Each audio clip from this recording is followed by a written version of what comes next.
Yeah, of course. All right. And with that, ladies and gentlemen, we are rolling into another episode of the Candace Owens Show. Sorry, Late Night with Stephen Colbert. Try again. Well, which other shows? I don't know any other shows because I don't watch TV. The Ben Shapiro. I'm going to name all conservative. James Corden. James Corden. Late Show with Late James Late. Corden. Yeah, that's what we're doing. James Corden. We could do What I Hate About You. What is that? No. You're the worst. Not What I Hate About You. You're the Worst is a pretty good show. I fucking love that show. I just finished it last night. How many seasons did they have? I stopped watching after like season 3. Okay, so I thought they got canceled after like season 3 or 4. That's what I thought. But they came back. What? And they did season 5, and it was so good. Did you know that Sunday Fun Day is better than a Monday? There's only one way to do it, and that is the drunk way. I have seen that show. When did that even come out? I feel like I started watching that like years ago. When I got out here or something like that. Yeah. Was it many years ago? I haven't been out here for that long. Maybe 4 years ago. Okay. Maybe. Yeah. Within my time span of Los Angeles tenure. How long have you been out here? 6 years. Yeah. 6 years or so. Yeah, within then. Give or take, 6, 10, 15, who's counting? You know. No, 6 years, yeah. Well, anyway, Wasted Potential. That's the name of the show. You already know it. We in here, we out here. We're with Leandra, who I will never call Leandra again, despite my Midwestern tendencies to speak everything nasally. Leandra Graves from Graves and the Bad Weather. We have previously had on her hubby and bandmate, Taylor Barisoff, who was an absolute pleasure to talk to, of course. He's a talker. Yeah, full disclosure, I mean, we're on the same label, under the same creative, collaborative kind of thing, but at the same time, there's just so much about you I want to know. Like, for instance, this shirt that you love so much. I love this shirt. I've seen you wear it a few times. It's so good. Beautiful shirt, almost as good as mine. Almost. Not quite, but almost. Shameless promotion. Anyway, what's going on? What, with my shirt? No, just with life. Oh, just with life? What's happening? What's up? It's hot. It's like ungodly hot right now. Sweaty. Yeah, I'm going to do this a million times over the course of this show. Yeah, it's sweaty. The old Donald Trump. Yeah, I was going to wear lipstick, but I decided against it. Good call. Because I didn't want to take it off later. And it's sweaty. I was going to say, is it the sweat or taking it off? I feel like that's equal consideration in the female world, Yeah, it's always, I know I'm going to have to take my makeup off later, and I'm very upset about that. That sounds like a burden. It is a burden. But you got this going on, right? I do have this. I like this. Where did this come from? I don't know. I just one day was like, I'm going to draw a line on my chin from my lips to my chest. Have you thought about going all the way up? No, because then it would just look like I'm trying to be like avant-garde art. But this doesn't look like that? I don't know what it looks like. I just like it. It makes me feel tribal. It's kind of tribal, yeah. Yeah. You should do that and then like those like football lines or whatever. That's like 2 on the nose. It would be pretty on the nose. Like, it's not really a nod to anything particular. I think I saw some girls on TikTok with a tattoo that was like bright red. Yeah. And it was like a lion, and I thought it was so cute. But just this? Yeah, just a line. Huh. But no, maybe Machine Gun Kelly has it. I'm not sure. A few people have them. He's got a lot going on. He's got a lot going on. TikTok rots your mind, doesn't it? Well, yeah. It was a loaded question. I don't necessarily it keeps believe you that. up to date on like whatever it is you like. Yeah, Jasmine from Sheetness, ladies and gentlemen. She knows about the news now because of TikTok. Yeah. She has like opinions on politics and philosophy and stuff like that. Not to say that she didn't before, but she's always coming because I'm on Twitter. Well, before I was banned from Twitter. Are you banned from Twitter? I am banned from Twitter. Damn, you made it. I made it. I'm in the club. Shit. And I wasn't even a big account. Right? I'm me, We're in my studio, not a living room. Yeah, but you're not like Twitter bait. No, not really. I mean, Meaning, like, you're not the kind of person Twitter wants on Twitter. Oh, no. I'm certainly the kind of person that they don't want on Twitter. Exactly. They have a very obvious agenda, and you're not it. I'm not it, yeah. But it was so cool because, Twitter's, lame and everything, but it's exactly where I got my news. Because all the journalists use Twitter. Yeah. Or they used to before they started getting banned, too. I used to get all my news from BuzzFeed. BuzzFeed. Yeah, can't do BuzzFeed. I don't blame you. No, I can't do BuzzFeed. It's very heavily leaning in one particular direction. Yeah, that's the direction that I don't really like that direction so I know. much. I mean, I don't like the other direction that much either, to be honest. Yeah. I like the middle. I like the middle. Middle's nice. I'm okay with the middle. I'm pro middle. Yeah. pro moderate, pro, you know. I'm pro either side if they're telling the truth. Yeah. Well, whoever's telling the truth, I'm on their side for sure. Yeah. But that's why you'll always be in the middle then. You know, Yeah. Ish. Pretty much. Everybody has leanings in one way or the other. But yeah, I got nice. Thank you. I got kicked off because I posted too many things that were pro the other direction from BuzzFeed. Sure. I reposted a bunch of stuff. And then I think it was Richard Dawkins. It was like a science related thing. Mm-hmm. He was like, here's the number of like COVID deaths versus how many people died on 9/11 or whatever. And Oh, yeah, I remember that. yeah, I was just like, okay, that's first off kind of an insensitive comparison. Sure. Also kind of asinine. Sure. One's a Well, virus. Kind of didn't have anything to do with each other. That's what I mean. It's Yeah. like, oh, people died, did they? Yeah. Okay, well, how about this, Richard Dawkins? Here's how many people died during World War II. COVID's not that bad, see? Right, yeah. You know, and I just said that's a remarkably, I don't think YouTube will let me say the word that I used, but it was an R word. Just a remarkably arded thing for a man of your intellectual status to say, because Yes. that dude's brilliant. Yeah, so I got banned for that. Yeah, you can't say words on Twitter. No. I've honestly never been super into Twitter. I could never figure out, like, I could never get a rhythm Yeah. going with, like, an algorithm See, or whatever. I kind of started to figure it out a little bit. And then you got banned? I figured it out enough that it was just like, all right, Yeah. quash this before it gets anywhere else. Yeah. Like, not that it was even influential. I still haven't been on TikTok. I don't even know what TikTok's... Isn't it just like Instagram stories? No. Well, kind of. It's more like the Instagram Reels. I don't really go You know, on when you, like, Instagram get anymore. stuck in a loop, like, scrolling down, Yeah. like, these videos that Yeah. aren't from people that you know. Yeah, I guess so. That's TikTok. But they're, like, their algorithm is brilliant. So, like, you will see what the fuck you want to see. Yeah. And like my algorithm is completely different from Taylor's. Oh, of like course, Taylor's is all boobs. like no, that's no. His is all like dogs and like cholos being funny. Oh, that's hilarious. like the foos or whatever yeah, they yeah. call it. Yeah.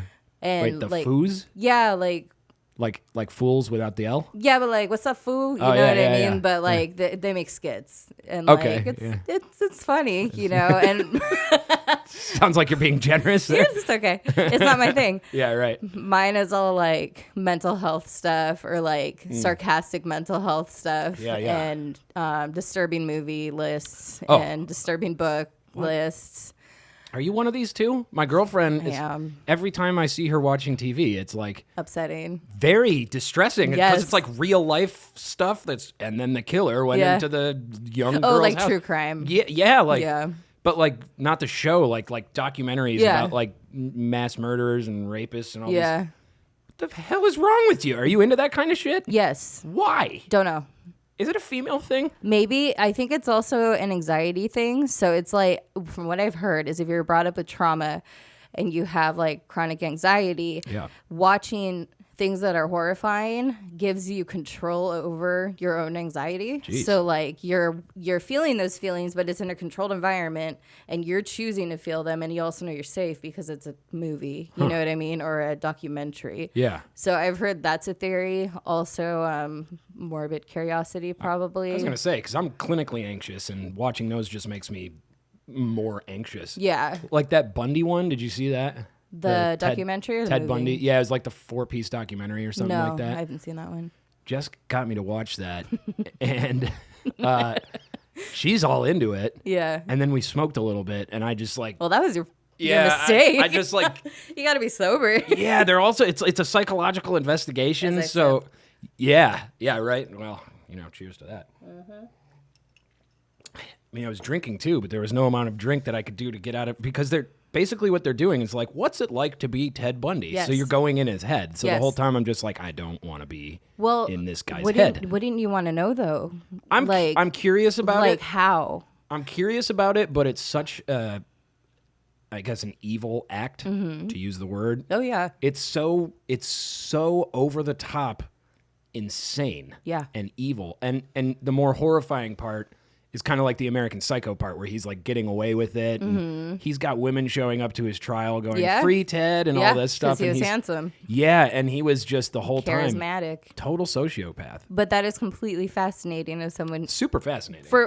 I noticed a lot of girls really like true crime stuff. I'm not 100% sure why it's gender influenced. That's what I mean. I'm not sure. Because a I lot really of don't my know. guy friends really don't like that stuff. Maybe because women are more likely to be victims. Yeah. So it's good to have the knowledge. Be educated. Is that going to help with a guy like Ted Bundy, though? I mean... No, but it'll help when you're walking home at night and you're holding your keys like through your fingers because you heard you're supposed to. I do that one. You know what I mean? Yeah. Or like when you have to get home and you remember you're hearing a podcast that somebody abducted a girl walking home. She's listening to these things, too. Yeah, well, it's good to know not to do that. You know what I mean? Well, you shouldn't put them out there because what about the guys who are like, so that's how he did it? Oh, they know anyway. Yeah, they're going to figure it out. Psychopaths and sociopaths, I'm pretty sure they'll figure it out. I don't think they're listening to true crime podcasts, taking notes, being like, I was wondering how they got her. I don't know. You know? You know the Son of Sam story? Yes. You know, wasn't he like kind of taking it? He's like, I want to be infamous, basically. So he made up this whole mythos around himself. I don't know. I don't know that much about him. I have to because she's always watching this crap. I've been really into this YouTube channel lately. It's a criminal psychology. So they show the interrogations of people that are guilty. That stuff is interesting. And then provide commentary over it. And it is completely fascinating. And I absolutely love it. Yeah. See, that's the thing. Criminal psychology is cool. There was just a little bit of, like, to the Ted Bundy documentary, like, titillation, like, spooky music and cool shots. And that's where I'm just like... Well, I mean, it's marketing. Yeah, I don't know if we should be marketing this shit, though. That's completely completely fair. Book. No, that's completely fair. Because every time I hear of a fucking school shooter and every time... Or someone that shot up a fucking movie theater... Their names are all over the place. Every time I see their name or their picture, I get really upset. Yeah, because it's upsetting. Well, because it does make copycats. Like, one of the videos I was watching was of some dipshit kid. He was 19... And he made a video before he went and shot up a school full of 14-year-olds, killed like 19 of them or something. Jesus Christ. And he made a video. He was like, I'm going to be the next school shooter. You're going to know me. Oh, God. And like, that's horrifying. That's super Luckily, anything you can know about him is just a mockery because he pretended to be crazy in his interrogation and it was just asinine and he looked stupid. Good. You know? Yeah. So like that's the only good part. But yeah, absolutely. People want to make their name and like murder sometimes. And it's awful. Do you think sane people could do that? Or do they have to be clinically insane? Or like this kid, could he have just really been like, are our morals maybe so loose or messed up that this kid was really just like, no, they're going to know my name. Like, I want to be famous, duh. Yeah. I don't want to put all that work into playing in a band or anything, which we'll talk about eventually. I think that's the question, and that's the reason people watch it, is for that question. Yeah. Like, could I do this? Could someone I know do this? Oh, yeah. How did they do this? Yeah. Were they like me, or is their brain broken in a way that's beyond repair? How did this happen? Yeah, yeah. It's a really interesting question. I think that's why a lot of people watch it. Yeah, I mean, I studied, psychology and neuroscience in college and definitely liked the abnormal stuff, schizophrenics, and I mean, really, not even manageable. Yeah. People who are so high IQ that you almost can't understand them, but they're so far out on the autistic spectrum that they can't interact with anybody. I mean, stuff like that. Seeing the neurobiology is fascinating, but just getting into the psychology is just like, there are similarities between us because we're humans. Mm-hmm. But this guy lives his entire life thinking there's a man, in the sky talking to him. And I'm not talking about Jesus. I was going to say, I feel like a lot of people think that. That's a pretty normal thing to think. All right, fine. There's an imaginary person in front of him who's following him, like a paranoid schizophrenic. Yeah, sure. And there's real neurobiological correlates to that, too, which is... Oh, yeah, thank God they know that now. Yeah, exactly. Can you imagine being schizophrenic before they knew what schizophrenic was? Oh, then you're just a religious leader. Well, you're just... Or you think you're demon-possessed or, cursed or something. Like, that's horrifying. That's probably where those... exorcisms and stuff come from. No, I swear to God, I'm possessed. A lot of them, yeah. That would be so freaking horrifying. Awful. At the same time, maybe kind of fun. I mean, it'd be entertaining. I mean, I've taken some stuff that's gotten me, within that realm. Sure. Yeah, it's been sort of horrifying.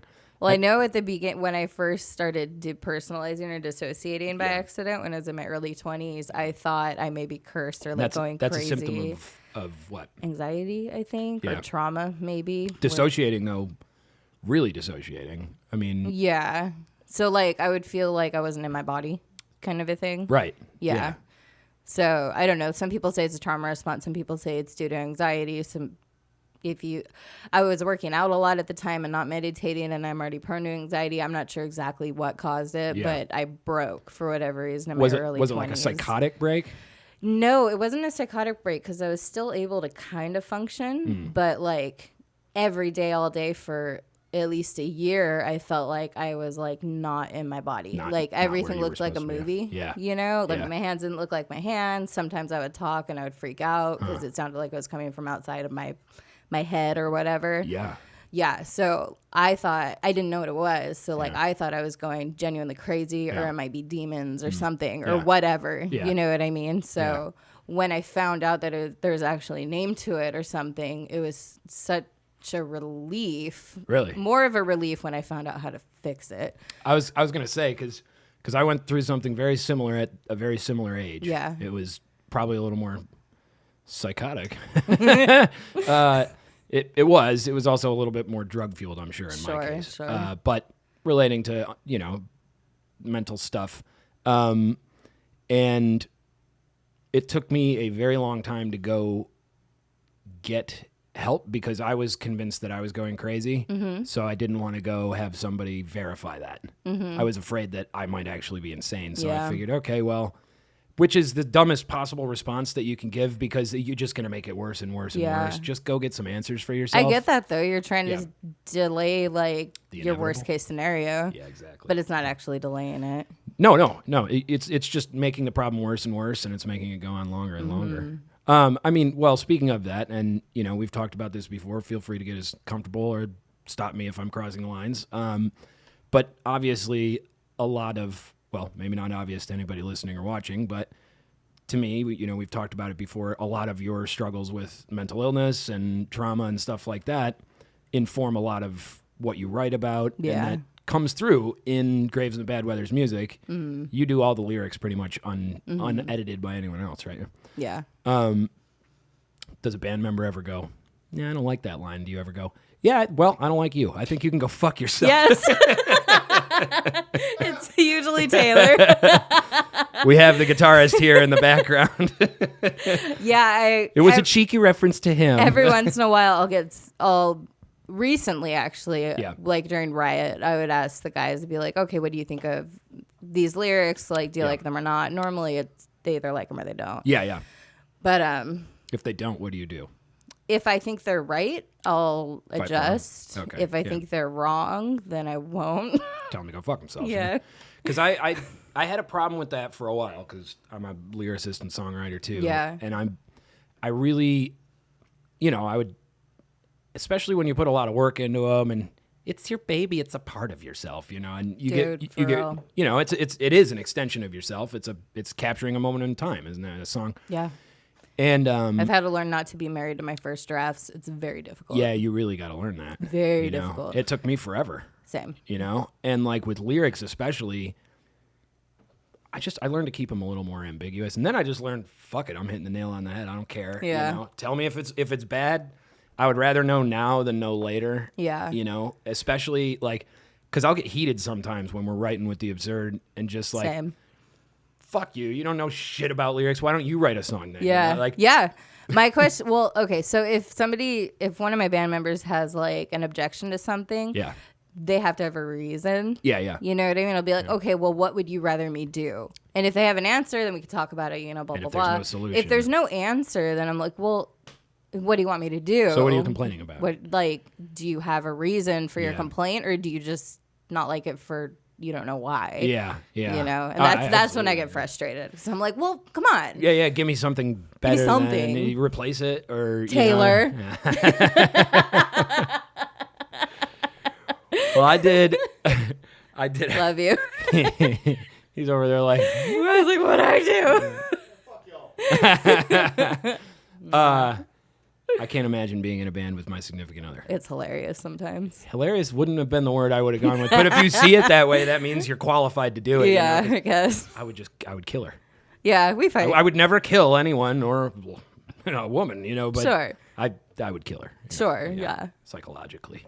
No, I have to check in with the guys every once in a while. Be like, are we arguing too much? Are we good? Like, are we making, are you uncomfortable, or are we just like, because we bicker, you know what I mean? It's got to be hard to keep personal stuff out of the band scenario sometimes. Well, there's that, and then sometimes it's the personal stuff is too out of the scenario, and I'm like, you're talking to me like I am literally only your vocalist. Like, I am also your wife. Right. Come on, like, there's something. That's where it would be complicated. It's a little complicated sometimes, but I mean, we always figure it out on the ride home. So yeah, exactly. It's Well, fine. because Josh and I are best friends. Josh being the bassist for my band. You mean you guys are married? Basically. Yeah. Pretty close. Yeah. Yeah. Much to Josh's chagrin. Sure.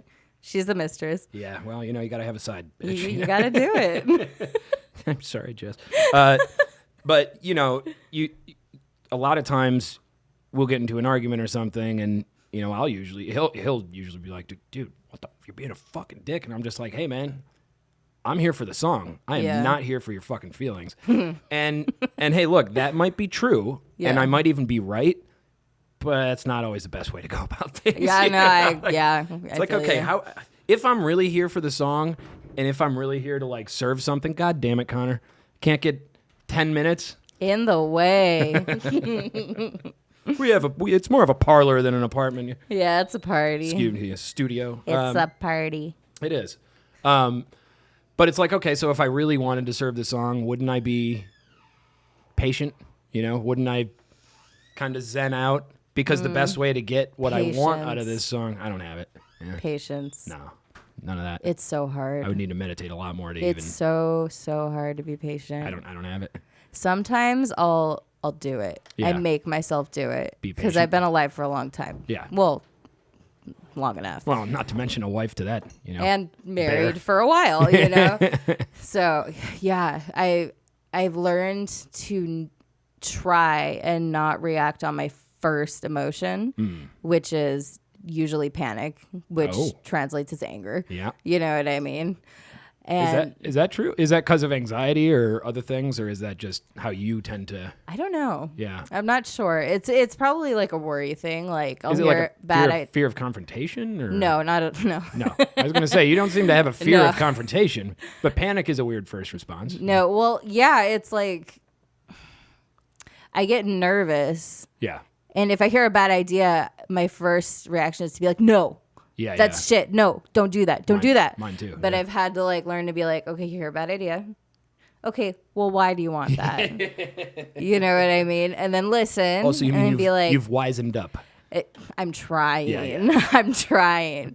And honestly, it works so much better. So much better because then I don't come off like a bitch, which I don't mean to. It's just like, you know, and then people, I actually listen to people and then they feel heard and I feel heard. And then we can kind of get to the bottom of it without brawling emotionally. Yeah. Yeah. Well, on that note, what's this? I mean, do you bring songs to the band or do you write them collaboratively and then you go write your lyrics? And I mean, So, how does it, what's the dynamic? For like the, our first two EPs, I wrote most of the songs and would just bring them to the band and then we would make them better, you know, or bigger. Yeah. For Riot, our bassist came up with the bass line and then our drummer caught on, then Taylor, then me. So that was like super collaborative and I've never had that before. And I was like, this is super dope. The bassist wrote that line? Yeah. Oh, that's a good line. Yeah, he came out. It's super cool. Yeah. And then for all the songs we haven't released, they've mostly been collaborative. There's one song called Bad Woman that I wrote. Yeah. And I had to fight for that song because Really? Taylor thought it was boring because it's too easy to play. And it is easy to play. It's a simple chord structure, but I thought it was a good song. That is an argument I have with Josh all the time because I'll tell him, I'll just be like, dude, simplify what you're doing, man. Yeah. Well, it's boring. I'm like, okay, but Not to the listener. remove yourself. Exactly. Yeah. Listen to the song. Not to the listener. It might be boring to I you, get it. but Yeah. you don't matter right now. You are not the important part. You don't matter right now. You're not going to be buying the album. Well, the listeners might not know that song, but I know it, so I was gonna just singing it in my head. Is that really boring? No, it's a good song. It's because it's chords. It's 4 chords, Yeah, essentially, and it's then not, a it's solo. not riff driven. Yeah, it's not riffy, but I thought it was a really good song. So then we put it together, and now it's a really dope recording that we will release to be continued. I don't know when. Yeah. But yeah, all the stuff we've been writing is very collaborative. Like I can sense that too. Yeah. Because from the first EP, I forget the name of that, and then there's American Gothic, right? Yeah, there was Hyena Rock, American Gothic, Yeah. and then whatever the next stuff singles will become. Yeah, which I will fight tooth and nail to get you guys to put on an album because I love albums. We'll eventually do it. Eventually, yeah. We'll do it eventually. But right now it's Single Land, baby. Well, keep getting them out and getting attention for yourself that way. Yeah. Them's the breaks. We've got some cool songs coming out. You guys have I'm so excited. You guys have a bunch of really cool songs. We have a bunch of new shit that I'm just so stoked on because it's all super collaborative and like heavy. Yeah, and it's insider baseball because insider training because I know a lot of them. Yeah, sure. But sure. and your guys' fans have seen you play some of them live to some degree. Most of them. Yeah. But not all of them, but most of them. Exactly. But from the first one, you can tell that's a lot of your personal songwriting that was brought to a band, American Gothic. It's a little bit edging in a different direction. Now you can totally hear like, what's that one? Is it 2020? 2020 down. Yeah. I fucking love that riff. Who that wrote one's that? groovy. Did Taylor write that? I think Taylor and the drummer.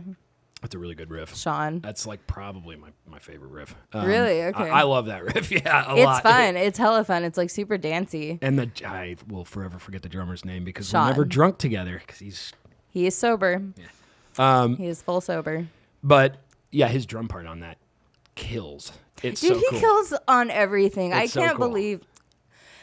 I just can't believe I'm lucky enough to work with the people I work with. Yeah, honestly, it's a humbling feeling, right? It's amazing. Like Nick, like our bass player, synth player, keyboard player, like, oh my God, he does everything. When he started pulling out the keys and the synth stuff and he's got that pad thing, I don't even know what that's called. What is that thing? I don't know. I don't know. It's like some kind of future-y synth awesome. pad I don't dope know. thing, yeah. Like when he stared doing that shit. Every time he does it, I get excited. I know. Like, I remember. so cool. I remember someone I know well, whose name shall not be spoken, Josh from my band, was just like, the first time he did it, he was just like, oh, play the bass, dude. What's wrong with the bass? I'm like, that's so cool. Like, yeah. Especially the synth thing that does like the slides and sweeps. Or like, do like 20 things and be the most badass person on the stage. It's pretty sweet. Like, yeah. It's very, very impressive to watch. It's so impressive. He impresses me more and more like every time we play. And then fucking Sean, just like throwing his drumsticks every 2 seconds. He's and, like, a man of the throwing the drumsticks. Beats. Like he's heavy. The dream drummer, dude. He like, really is great. Yeah. They're just all so awesome. And then Taylor's obviously like the dopest. Plays guitar. You know, he plays guitar. He's all right. He's okay. They're all just so fucking great. Yeah, it's a fantastic band. I mean, I love them. Well, okay, so moving in that direction. Sorry. So, I feel like I'm like bragging about my band, but they're just genuinely awesome. You have a people. platform to do it. You should brag as much as possible. They're just good dudes. I'm never going to stop you. And never say sorry again on my podcast. I'm not sorry. I'm not fucking sorry. I'm not fucking sorry. You're sorry. You're sorry. Nah, but you guys have moved and stuff is getting released, right? So you had the you had Riot. Yeah. Has another single been released no, yet? not yet. But the next one that year really went by fast. That year, like it's like we released it and I blinked and I was like, oh shit, it's been a year. Yeah. But we've been writing the whole time. So no, you guys have a bunch of material, and that's so it's maybe weird to talk about it, and maybe this is a preview for your fans because the direction that Graves is going in, at least in my estimation, knowing you guys, hearing some of the demos, seeing you guys live a bunch of times, and sort of testing out the new material and working it on crowds, it's a noticeable shift from the stuff before. So it's going into, it's definitely a little bit. I both like and don't like the term doom, but it's a little bit doomier. People say that it's heavier. Yeah. It's definitely it's a little bit more riff oriented rather than chord structure, almost like folk blues rock kind of stuff. So it's going in a direction of like, I mean, the songs are concise. They're not, 6 minutes long. A lot of them are 3 or 4 minutes long. And it's going in this direction of like heavy breakdowns. it's actually sort of proggy over the course of 3 or 4 minutes, as far as I can tell, because that well, I can't say too much about some of these songs, but there was one that I heard recently. I think Taylor showed it to me. It was like the first 2/3 of the song were something, and then the last third was like something different, but it wasn't a total shift. It had the same melody over it. It just like introduced a new riff or something like that. Okay. I can't remember. I'll bring it up later, but it's definitely going in a direction of like heavier, a little more You riff don't remember oriented. what it was called? Taylor might. Alphabet Collector? Yes. Oh, okay. He showed it to me when we were moving the other day. I think, helping Jazz move. Yeah, that's the next one we're gonna record. It was super cool. Yeah, I can't. There's like a little pause near the last third of the song, and then kind of a heavy riff comes in. The little like techno thing. Yeah. It's cool, and like, so I can hear like a cohesive album coming along, which is why I love albums. But I mean, that's just me as a listener. You know? Yeah, fair enough. But so is it a conscientious decision to go in these heavy directions, or did it happen naturally, or did you write one song that was kind of along those lines and then just go, that kind of worked, maybe we should try that again? It honestly happened pretty naturally. Yeah. I mean, there's a song that we open with that we haven't recorded. I wrote it a long time ago. Yeah. But it's heavy and it sounded doomy and we liked it. So we were like, okay, well, and my favorite bands are heavy, you know what I mean? Sure. Like I love Nothing More and, my friends Dead Poets Society. Blink-182. No, not at all. Oh, I thought they're considered doom. I never liked them. Well, I'm out of touch with the kids. I love them, but I don't know. I don't want to talk shit because Travis Barker's like the thing, you know what I mean? He's awesome, but, to be honest, I loved him when I was a teenager, and I don't think I could listen to any of their stuff now. I didn't like them when I was a teenager. No, I liked butt rock. Ooh. Yeah. Give me some Nickelback. Yes, I'm not even joking. Stone I love Sour. Nickelback. Yes. Who else we got? I want to make a Cedar. shirt that says "Fuck you, I like Nickelback." Honestly, that would be a great shirt. I know. I was gonna say maybe make it a grave shirt, but don't make it a grave shirt. No. I just that is a hilarious middle finger though. I know, because like fuck you, they have good songs. Yeah, they're assholes, maybe, whatever. I don't care about we were that, looking up the most like rock stars are controversial- assholes? Yeah. No. We were looking up the most controversial lines. And the one that made the top list was, I'm going to put a log in your fire, baby, and you're not going to like it. Ooh. What the fuck does that mean? Sounds a little rapey. A little bit. And you're not going to like it. It's definitely Or maybe you asked for it, but I'm just going to make sure to do a bad job. Yeah.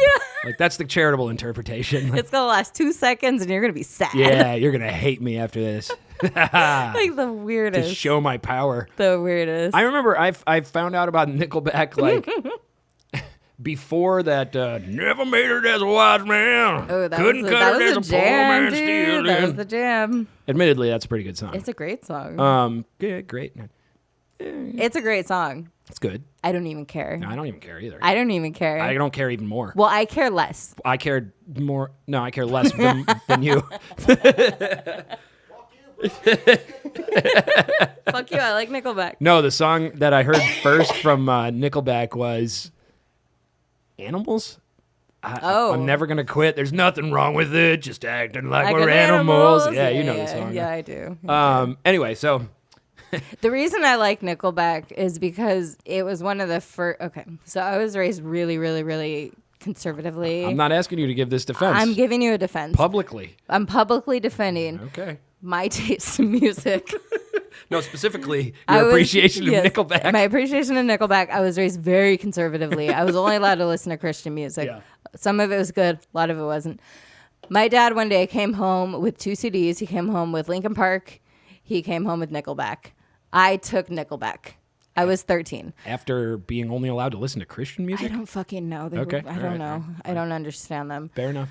I took the Nickelback one and played it ad nauseum, fell in love. It wasn't until like the last 7 years that I realized people hated Nickelback. Yeah, well, that's when it started happening, I guess. Yeah. Actually, they've kind of hated them the whole time. I mean... Maybe it's because they're Canadian. My life could have been very different. I could have taken the Linkin Park CD. And you didn't. I didn't. I took the Linkin Park CD. Meteora. The red pill or the blue pill? Yeah, I don't know which is which, but I took the other one. Yeah. Now I can't. do love Chester. I can't listen to Linkin Park either. I can't do it. Yeah, I don't listen to them much. It's really the new metal production on them that I can't. I know new metal, there's a whole meme going on about it now, and it's not as bad as I'm going to make it out to be, but New metal's okay. fuck, I hate it. Yeah, you hate all of it? It's not the, it's, no, I don't hate all of it. I couldn't say something like that, but it's the production more than anything else. It's like It's very produced. super clean Yeah, and compressed it is. and like doesn't breathe, you know, in the way that I would Sure. want it to, because it's meant to kind of attract a hip hop crowd, sort of, you know. Sure, yeah. Trying to blend in that way, but Which was very smart, actually. I mean, it's one of the last movements in rock and roll that anyone can remember. That you know? worked.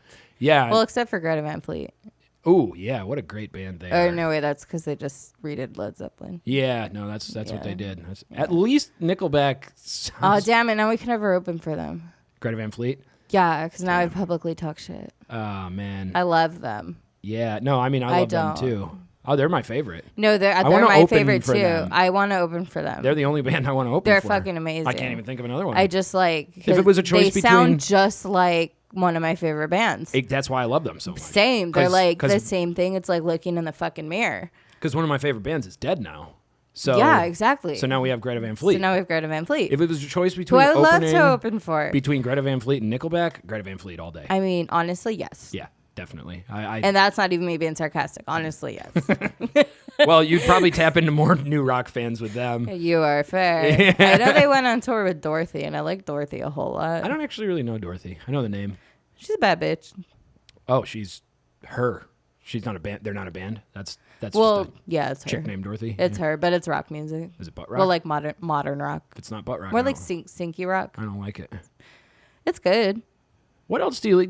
Nickelback. Okay, fine. What else? That is not the crux of what I like, by the way. That's just a controversial... epicenter of my No, taste. Not at all. That's just a controversial opinion that I think is funny. I like it. I think it's hilarious. I think you're the only person I know, or at least you're the only person I've heard defend Nickelback. Yeah, because, fuck the haters or whatever. How do you feel about Kings of Leon? They're great. Okay, because I'll publicly defend them, and a lot of people give me shit for that. Do people hate them? Lots of people hate them. Why? Because they're popular. Yeah, well then fuck you. Like Yeah. they're still good. Mumford & Sons is fucking great too. Yeah, I went and re-listened to some Mumford & Sons the other day, because I Know More was one of my favorite albums when I was like... So good. So there's like 3 songs on there that are really, really good. And then White there's Blank like... Page. White Blank Page was my all-time favorite from that So album. good. I used to cover that when I played solo, yeah. Just because a White Blank Page and a Swelling Rage, come on. Like, It's I don't know what the perfect. God damn It's it. Like, perfect. yeah, that is an amazing song. That is an amazing album, and they're amazing songwriters. I can't stand their new stuff at all.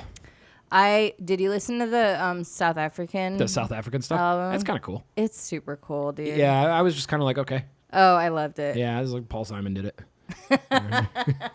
I loved it. Give me Graceland. It's super like Or you give me just death. feel it, you know? I mean, I was a lot more emotional when I was younger. Not surprising. I was like a highly emotional and volatile teenager. So was I. You yeah. know what's funny though? I'm still super emotional. I grew. Now people call me unemotional, which isn't true. I think just bottle it all within. Your inner child is just traumatized, and you need to open up. I got Ben. cynical and- You're like a roly poly. I You're know. like you have armor on your back, And you need to unroll and let the world see you. I'm putting that on my Tinder profile.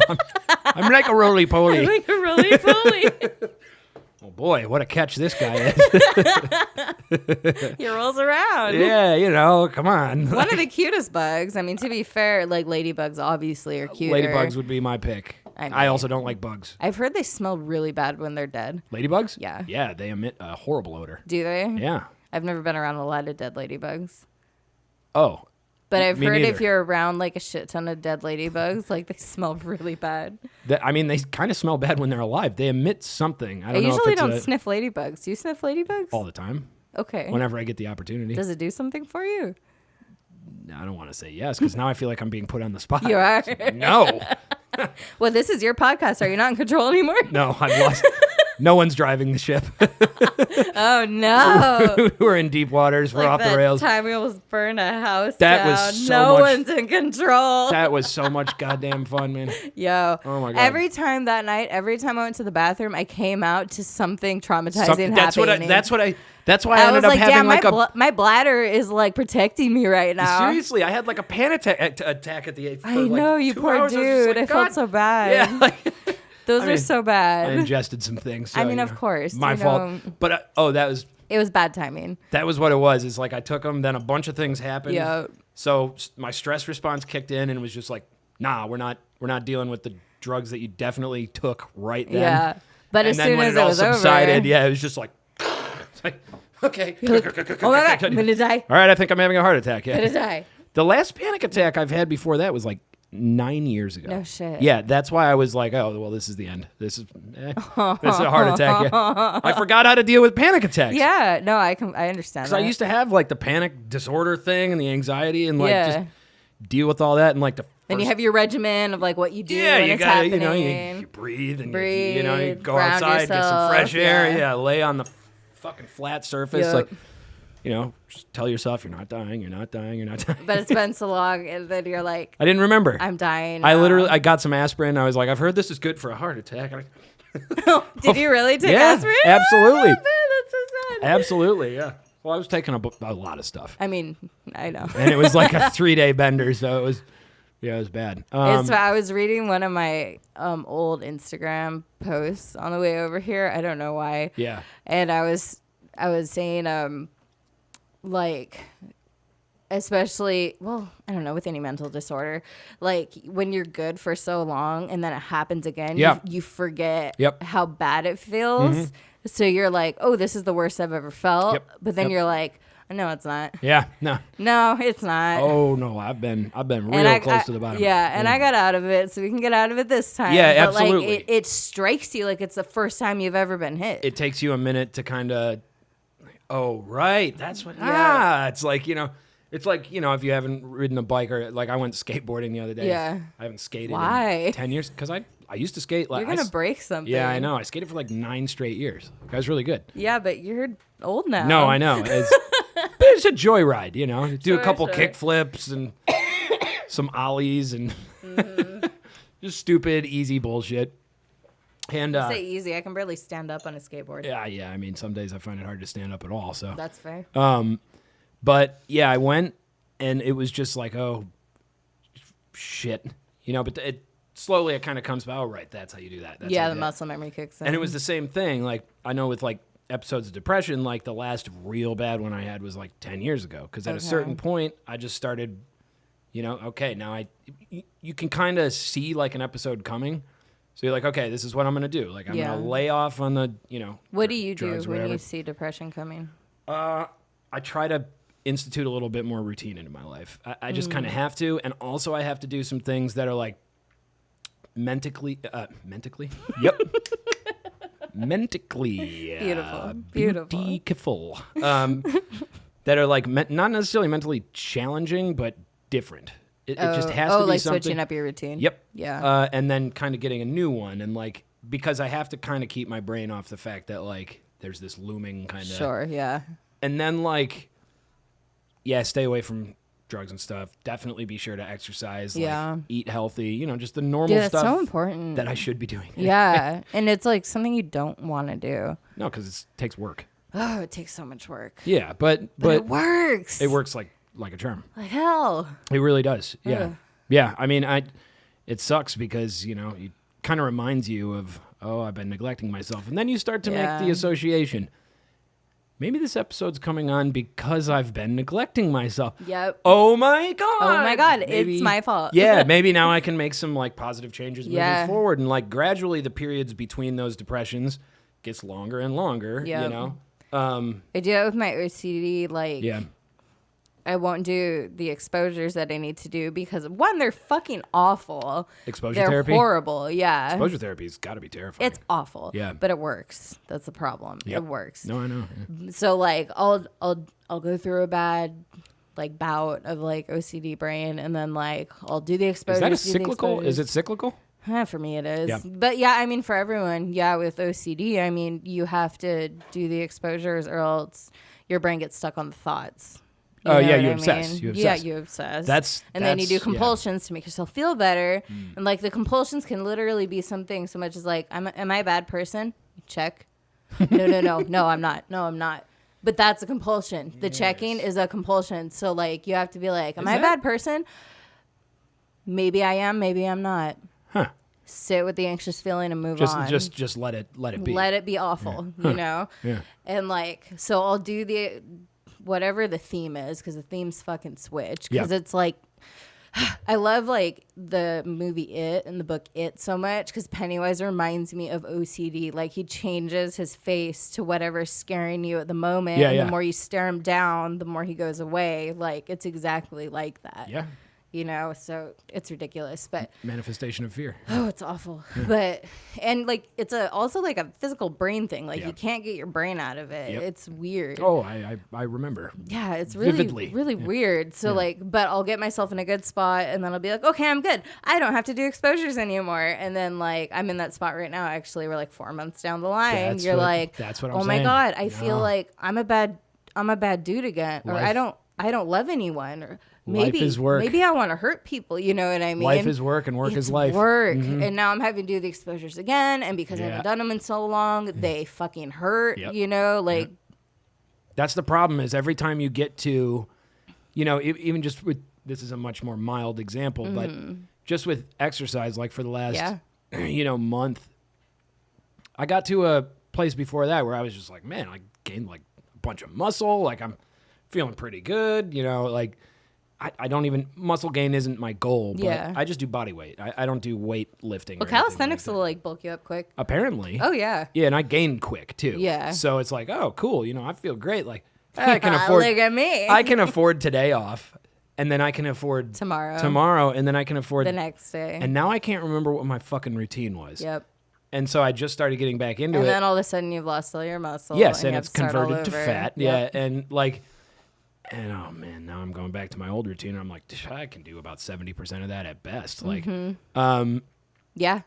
it's just so weird because you know that the answer is like, okay, look, I should probably just keep up with these fucking routines. Yes. Because in terms of, you know, your mental stuff, my mental stuff, whoever's. Even physical stuff. Yes, exactly. Well, physical stuff is part of the mental But it stuff just happens to be mental. Yeah. Exactly. Yeah. Whatever your thing is, you know, you always convince yourself, no, I'm good. No, man, no. These things are cyclical. They come back. Every time. They will swing back around Every single fucking time. fucking time. And every time you're like, I'm healed. Yeah, I'm good now, baby. Praise the Lord, I'm better now. It's yeah, a miracle. No, Like, no, the miracle No, you're was not. that you have a way to fix it, you dumb, and like you have to keep up with it. well, and the solution isn't just like. It's not like taking a pill. The solution itself is a process, just like the disorder is a process. You 100%. know, it's you have to keep up with it. Yes. Yeah. So now I think we should take a small break because I'm literally dying of heat. Me too. I'm Yeah, so hot. This is amazing. I'm like so sweaty. it's like what 10 at night? Yeah. Has it been super fucking humid around you guys? Or A little bit. out A in little. Chino or wherever, Chino Hills. Well, or- I've been working in Corona at a hot springs. excuse me. Well, you've but been- yes, it's been humid there too. Sounds not, yeah, it's It's like an awesome job. I love it. that is an amazing job. It's the best. Okay, so let's play one of your songs. We'll Okay. maybe do Riot, I guess, if you guys Yeah, Riot's want good. to. Yeah, I can't remember the one we did with Taylor. Taylor, which song did we play when you did it? What's that? Which song did we play in the intermission when you? Probably center. Cool. So we'll do Riot. Riot. Yeah, unless you want to just do, you know, do an premiere of an acapella. unreleased. Yeah. Oh God, I would love that. We should talk about No, we should- the mic episode when we come back. The mic outage. Oh, I would love that. Yeah. Yeah, we'll Oh, come okay. So back. here's what we'll do in the intermission. We'll just have him do the bass part a cappella. Boom, There we go. bum, Bum, bum, ba-dum, bum, bum, ba-bum, bum, ba-dum, bum, ba-da. Just maybe I can just. It'll be perfect, ladies and gentlemen. And You're in I'll for a treat. only do the harmonies. Oh yeah, don't No do no melody. melody. No. I'll just do the cymbal parts too. Yeah. No snare or kick. Yeah, no kick. No, definitely not. All right, cool. So when we come back, we'll maybe talk about some music stuff. Yeah? Maybe. Yeah, why not? I don't know. Fuck it. I'm having a good time though. I'm having a great time. Yeah, I just need to step anywhere other than here really Yeah, quick. I'm going to step on that balcony real quick. Yeah, the balcony's a good place to be. All right, cool. Well, we'll play a song. We'll come back. We'll talk about, you know, life, All of it. the meaning thereof, Yeah. philosophy, deep thoughts, what kind of porn you watch, Sure. Stupid thoughts. Stupid Those thoughts. are some of my favorites. stupid. I only really ever have stupid thoughts. Stupid porn. Stupid porn. Is there smart porn? We'll talk about that I'm after. actually down to discuss that. That's a very after. interesting topic. All right, then, ladies and gentlemen, we will join you shortly. Smart. What, have you never seen a teacher bend over and be like, you failed your test? You've been naughty in You've class. been naughty.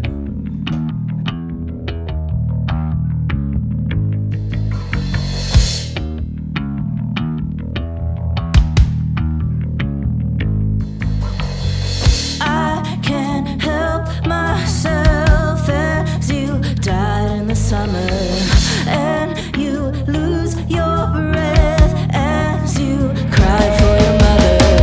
I don't know what was right, just tell the truth. Crisscross the left and the right, I look at you. Don't wanna talk about it. They wanna rest in peace. Don't wanna talk about it. But reciprocity, I wanna try it. I wanna try it. I can't be quiet. Stay.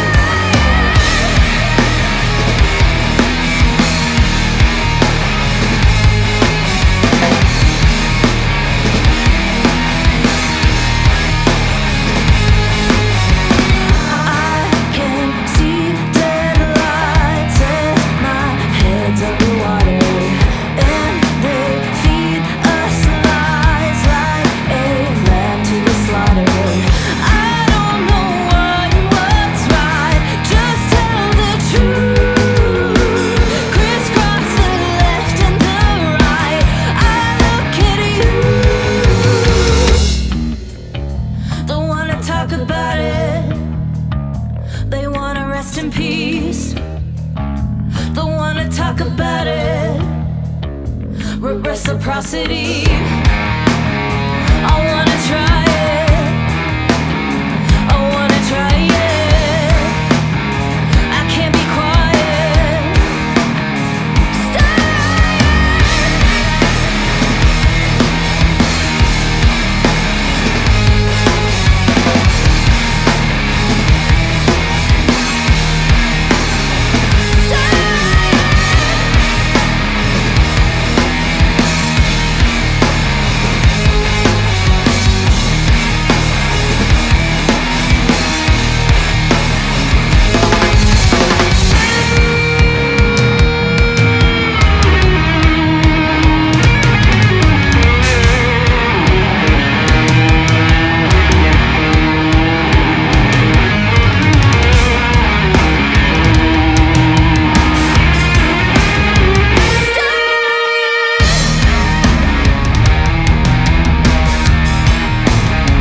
Start a riot.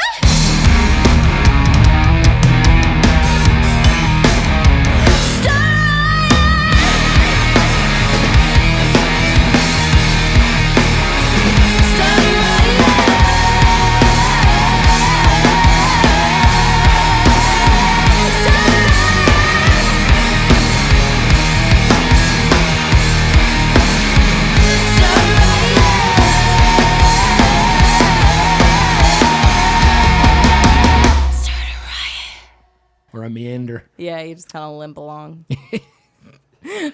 All right, ladies and gentlemen, we are back here on Wasted Potential with the fantastic, the beautiful Leandra Graves. And as we were talking about, our brains are fucked up. That's where I think we left off. A little lot, yeah. Mine's a little less fucked up, though, because I don't like Nickelback. As far as I can tell, I mean, Fair enough. not that that's a metric or anything. I just think maybe it's related, you know. Could be. Could be. Nickelback is the only band who's found out how to capitalize on the mentally ill On the mentally crowd. disordered. Oh, they're not the only band That's that figured that out. No, they're certainly not. They're certainly not. There are more. Well, okay. In this segment, I wanted to talk a little bit more before we certainly descend into madness. Sure. About sort of the songwriting, you know, what it's about, the direction that Graves is going, your opinions on the music industry. There's a lot to get into, but Okay.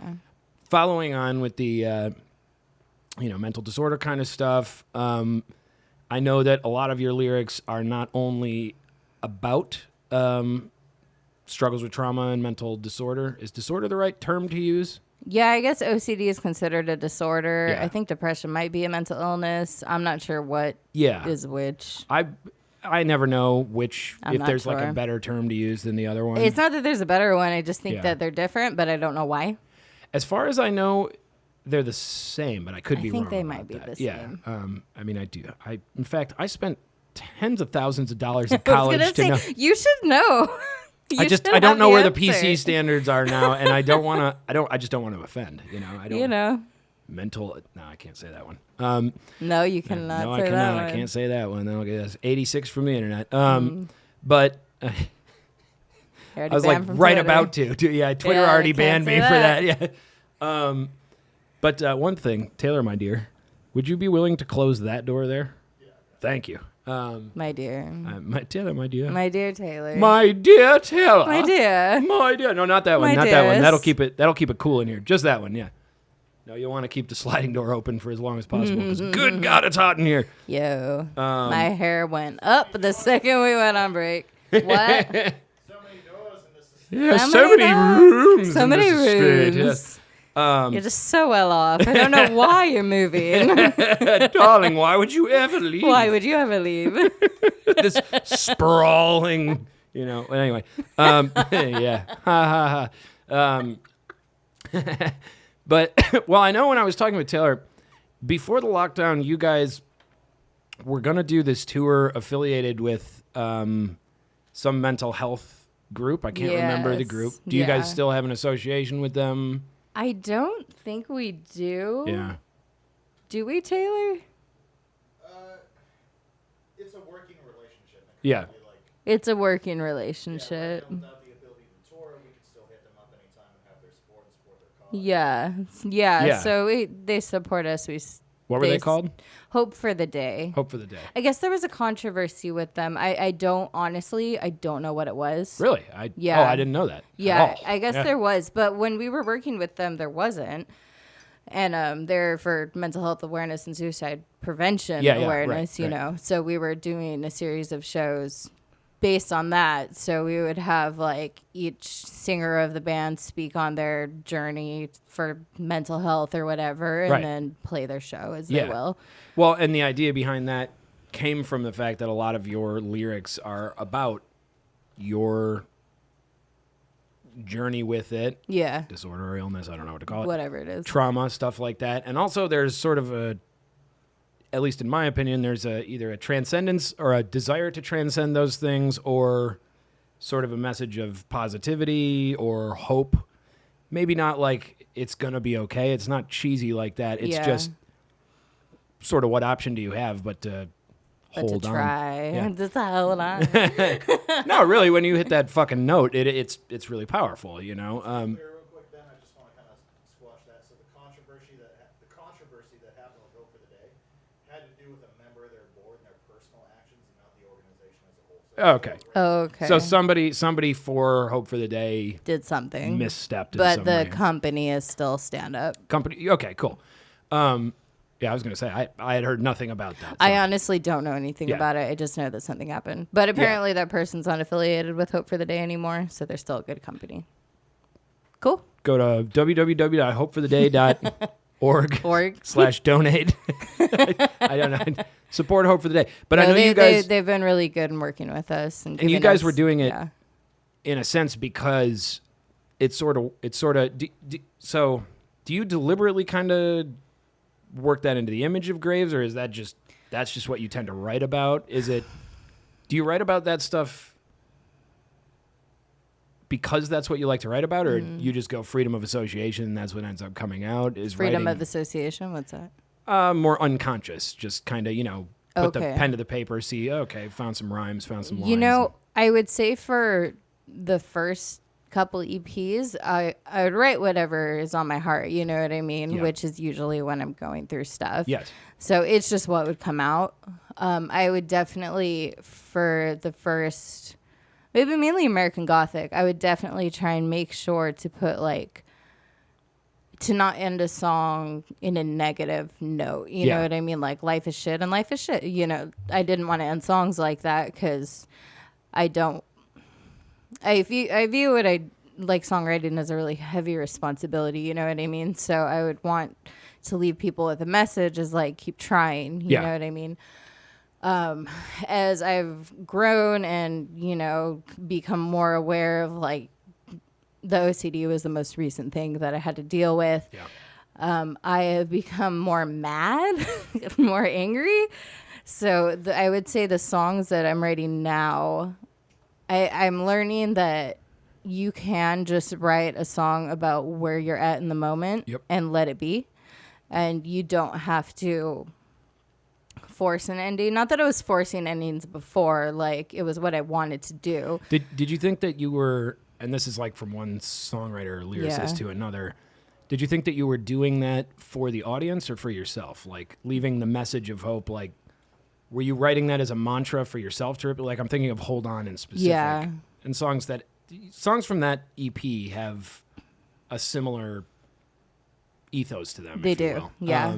And I meant it and I still mean it. Oh, and this is not to say that it's insincere, but do you think it was more you know, telling yourself this, not to say that you're convincing yourself of something that's not true, because it is. I'm an optimist at the end of the day, despite all of my everything. Sorry.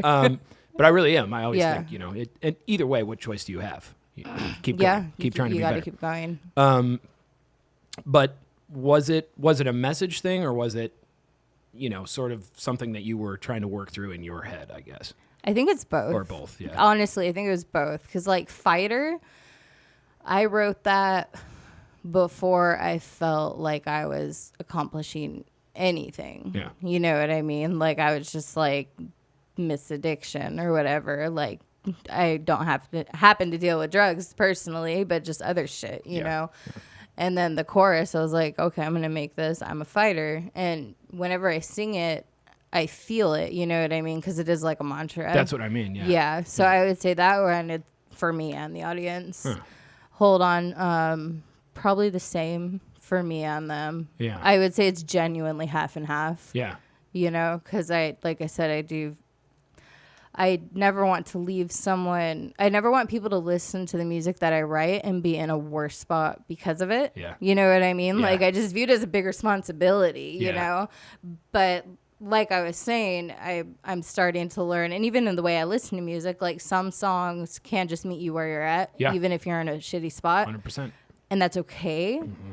And that doesn't mean your entire message is life is shit. Yeah. It just means like, no, I'm being real. Like in this moment, I feel completely fucking shitty. Absolutely. Like Alphabet Collector's about just being like all the disorders and being like, well, fuck. You know what I mean? This really sucks. Yeah. And that's the song. And I feel comfortable leaving it that way because it's the truth. Yeah. And isn't it kind of cathartic to address it? And it is. Just let it out. Yeah. Because I've written songs where, because I've had kind of the same thought, like what kind of maybe responsibility is there? Yeah. Or if I'm putting this out there, like, because I've always felt like listening to songs like Radiohead is one of my favorite bands. Radiohead? Yeah, okay. Which means I listen to music and get depressed a lot. You know? Sure. But there's something cathartic and sort of healing about that because I can identify with, because I've been there. You can feel before. Validated. Yeah, sort of. Yeah. Or least, not alone. Yeah, not alone, or it like helps me deal through things that I've already go through things that I've already kind of had to deal with. I reacquaint myself with it, like. So I think some songs that I've written, at least, like I've thought about that. Like at the end, we have in The Absurd. Just first example that comes to mind. We have this song that ends with the cadence or the refrain basically is "Don't wear your heart on your sleeve. Don't ever say what you believe." Don't wear your heart on your sleeve, basically, is right. I wrote the lyrics, but I don't remember. it's don't wear your heart on your sleeve. You'd be surprised at how often I ad-lib lyrics on stage. I do it all the time on stage. You have to. Oh my God. Sometimes they just bloop. Yeah. Go away. I'll come up with a word that sounds like the one I used. Don't wear your heart on your sleeve. Don't ever share what you believe. Don't ever... I did that the other day. Don't ever dare to disagree. Don't wear your heart on your sleeve. Okay. And that's the end. That's the message of the song. That's the end. Which is rather dark. Sure. and cynical, but at the same time, to me, I kind of look at it and I'm like, well, it's really reflective of something a little bigger than itself, but also something that I totally identified with at the time. Like, Well, it was where you were at. there's a piece of myself there. Yes. And there's songs especially that I've written about, my relationship or relationships past, where I look at the lyrics, I'm like, ooh. Well, that's... And you can only say ooh if it's good, because, it was very effective at doing that, wasn't it? Yes, yeah. She's going to be mad to She's hear gonna that be one. mad. Yeah, but that's totally how I felt, I very rarely write about relational stuff, Yeah. so that's actually interesting to me. You don't write about relationships? Not often. No. No, not often. You seem to be... So from the first 2 EPs to the stuff that I'm hearing you write now, it seems like your lyrical focus is... It's not necessarily getting entirely external, but it's starting to externalize a little bit more, like Riot, for instance. Like, that doesn't seem necessarily like an internal No, lyrical... Riot was an anomaly. But some of the other ones are... Yeah, so Riot was an anomaly. Well, Riot was an anomaly because I've never written about anything political. Right. You know what I mean? Would you call that one political? So, like, It's going to be interpreted as political. it's going to be interpreted as political. But people take stuff that I write to be political that I mean it to be more cultural or philosophical, or Right. maybe I'm trying to run away from the political term, Right, yeah. But like Riot, I didn't take as political. It's just dealing with a lot of political themes, right? Right. Well, it was something that happened. Yeah. You know what I mean? Well, and still is happening. and still is happening. And I just had a really visceral emotional reaction to it when it, like, the George Floyd thing happened. Like, Yeah. I was really upset. Yeah. And I've never, I don't really get involved in political things. No, you're not a you know, particularly because political person, yeah. I just don't. Yeah. But that one just really upset me because it was just wrong. You know what I mean? It was just black and white wrong. Yeah. So when we were writing, that was just what kind of came out. Yeah. You know, and I was like, I'm not doing a right or left side. Like, there's even No. a lyric in it where it says, And that's why I like, say it's not political. yeah, like crisscross the left and the right. Yeah, exactly. Like, but no, I'm looking at you, like the one that did the bad thing. Yeah. Like, Well, like and anyone what- anyone who's like and you. anyone who's like that, like, what the fuck? Like, Yeah. don't do that. No, don't do that. Fuck you. Yeah, essentially, like, don't fucking kill people, you know? Well, and here's something that, like, when I listen to that, I think it's really interesting because obviously the chorus is "Start a Riot." Start a riot. And I did question So are that you lyric. advocating violence? Yeah, no, I honestly, I went through that thought process. So what's your conclusion on it? My conclusion on it is, it's like, so I'm not condoning, like, violence or, like, destroying property or anything like that. I understand why someone would sometimes. It's more like start a commotion, like, talk about it. Yeah. Like, it sounds dumb, but start an emotional riot. That doesn't sound You know what I mean? dumb like, to me at all.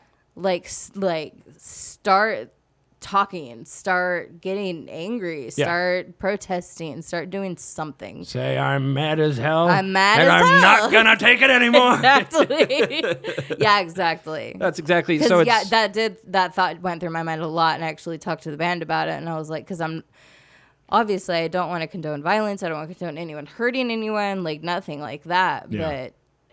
But I think the feeling that goes behind a riot is appropriate when some misjustice happens. the language of the oppressed and unheard, or whatever Martin Luther King said. Yeah. Basically, I don't condone violence, but it's the language of people who haven't been listened to. You know. Sometimes Yeah. Well, I mean, it's unfortunate, but sometimes. it just is. I mean, I'll probably go a few steps further than you and say,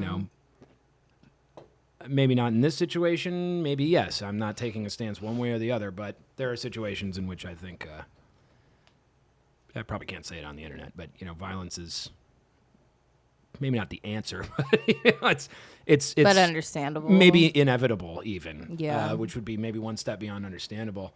There are shows where I've played where it's a big crowd and it's just got this, because the absurd has a lot of dark themes running through it. I mean, I try not to make it upsetting and dark just the whole way. It's supposed to be fun, but Excuse me. nice. Thank you. But I'm also dealing with a lot of pain and angst and anger in the lyrics, and Sure. the songs reflect it. And so we get a lot of mosh pits going and stuff like that. And we've had a couple shows where it's just like, oh, this is one of those like dark mosh pits. Like, Oh. like my That's got to gear's be an getting interesting fucked up. responsibility to look down and be like, It oh, is. they're hurting each other. Yeah, and so like a lot of times I'll get caught up in the moment because I sort of made a decision at some point where I was just like, I never want to be the fucking guy who's just like, guys, can you stop? But at the same time, like, I don't think there's anything wrong with that though.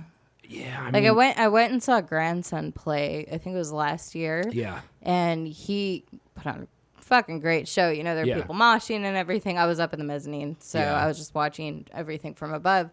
But at one point, he was like, "You guys are having a great time. You're moshing. If you see a grandkid fall, pick them up. If you see someone's cell phone, pick it up. Keep Yeah. each other safe," and then just kept going. yeah. And I think that's completely appropriate. Which is, you it's know? fine. But at the same time, that's the thing is like, some part of me is just like, start a riot. Like, You're like, "Don't be a bitch." yeah, exactly. Yeah. I don't want to see people get hurt, but at the same time, like, reality hurts. So let's see where this goes, you know? Sure. And a lot of times, like, I mean, well, a few times I've just, you know, I've seen stuff like that happen, and then just, you know, somebody will be like, you got to tell them to stop, you know? And I'm like, Yeah. okay, so we'll cut off the song, and I'll just be like, you guys look like a bunch of bitches to me from up here. Is that all you got? And Just then talk go right shit. back into the song. Yeah. And Is that effective? I mean, it's effective in terms of getting people riled up and engaged, I guess. But in terms of like stopping, like, No. Issues? But no one's ever really gotten seriously hurt at one of my shows. Okay. If that happened, like if I saw, I've seen like the creeping on of like, ooh, this could get, you know, like right? the, Yeah, it's on the when edge. most people are having a good time, but there's more than a couple people who like, there's just kind of a dark wave over the show, you know, where you feel the energy kind of shift. And that's where I'm like, okay, so do I address that and say, hey, let's all have a good time? Would that be more effective at turning that dark wave around, or would it be more effective to just be like, let's go for it, guys. You want to go for it? Let's fucking go for it. Like, Yeah. Is this what's supposed to happen right now? Are you guys reacting to us the way that you're supposed to? Like, and that's not to say that I would condone everything. If I saw Sure, yeah. real fucking violence, I would stop it, you know, Sure, because I have yeah. the microphone. But yeah, I wonder about that, because something like a line like "Start a Riot," you know, saying you're an artist having a responsibility, that does. Yeah. You could potentially get some blowback for that. Yeah, it definitely could. You know? I love it personally. But Yeah, no, I mean, I think it's appropriate. I think You it's know, and perfectly appropriate, if I got blowback from it, I would just explain it like I did. Like, Yeah. I'm not particularly talking about starting like a physical riot. Right. If people want to mosh at my shows, I am happy with that. You Yeah, know what yeah. I mean? Like, but I was watching who was it? Like this artist called Black Honey, I think. It was like a female-led rock band. I don't even remember. But I was watching one of their videos once, and that people were moshing Yeah. to their song, and she was like, just make sure you guys take care of each other, okay? Keep moshing, just make sure you take care of each other. Yeah. And then But moshers kept know to playing do the that. song. Most of them. Unless you you're at know. like a, yeah, unless you're in some. Unless you're a dick, you know? I've played at some sketchy places. Some people are dicks. Some people Yeah. go in with their elbows and just like want to fuck shit up. Yeah. And then you hopefully say something, or the security does something. Yeah. But If there is security. If there is security. The few times people have moshed at our shows, though, it's kind of a new thing because our sound has changed a It's little getting bit. a little darker, a little heavier. Yeah, so it's been pretty innocent. Yeah. I haven't seen anyone look uncomfortable yet. Yeah. Yeah. Definitely. But I mean, people also know, like, if there's a mosh, just back up a little bit. Like, I don't like moshing. Also, I'm really? 6'3" and broad-shouldered. If I get in there, I'm gonna hurt somebody. That's kind of the way I look You at could it. just react to the moshing. I do. You know, I'll do that. But otherwise, mostly, Like Taylor usually just stands on the outside and like. that's like, kind of, shoves you know, if people. somebody goes back in, you know. But if I get in there, I could keep my arms at my sides the whole time. If I just bump into someone the wrong way, they're going down on the fucking ground. and they're okay, gonna bash okay. their head or something like that. Yeah. I remember there was this one concert. It was awesome. I went to see Muse before they got really lame back in like. I've never listened to Muse much, so I don't know when they got lame. What? I know. I just never did. No particular reason. You were asking me about music with like sweet breakdowns and stuff. They have good breakdowns. Oh, I'll send you some old Muse. Please. His voice is crazy. I don't know. His voice is crazy. I don't know if good. you'd like the style. Yeah. No, I know his voice is crazy good. It's like insane. Yeah. But yeah, they used to be a rock band, right? And when they Aren't they still a rock band? you could make the argument for it. You've already defended Nickelback. Try me. Fair enough. I don't know as much about Muse, honestly. They're in terms of their first 4 albums or so, I'd say they're one of my probably favorite bands. Like, Okay. They used to. I know they're incredibly talented. Also, they're one of the best live bands, hands down. I've ever heard seen. that. Yeah, Yeah, I've they're heard that. just so tight and just. Yeah. But it's like they're not just cerebral and stuff. Like the primal energy is there. Okay. You wouldn't know it if you watched them now. you know? Yeah. Still one of the best live bands, maybe, but not like the band I saw Sure. 15 years ago or whatever. I went to see the show. It was at like a 3,000 cap venue, and is right when they were Which kind of. venue? It was called the State Theater in downtown Detroit. Oh, okay. Yeah. You know, so we go to see it. Whatever. They're like an hour late, so everybody's getting amped and anxious. They were an hour late? Yeah, come on, they're rock stars. Whatever. Actually, Dude, that's why I'm chronically late. I'm just a rock star. Yeah, exactly. Always pull that one out. Lord almighty. I'm a rock star. What are you gonna do? They're like, we're going to fire you. Yeah, That's no, what we're not gonna book you again. That's what we're gonna do. Yo, for real. Well, we're not quite at that bracket yet, you know. Oh, we'll get there. Yeah, you know, one day.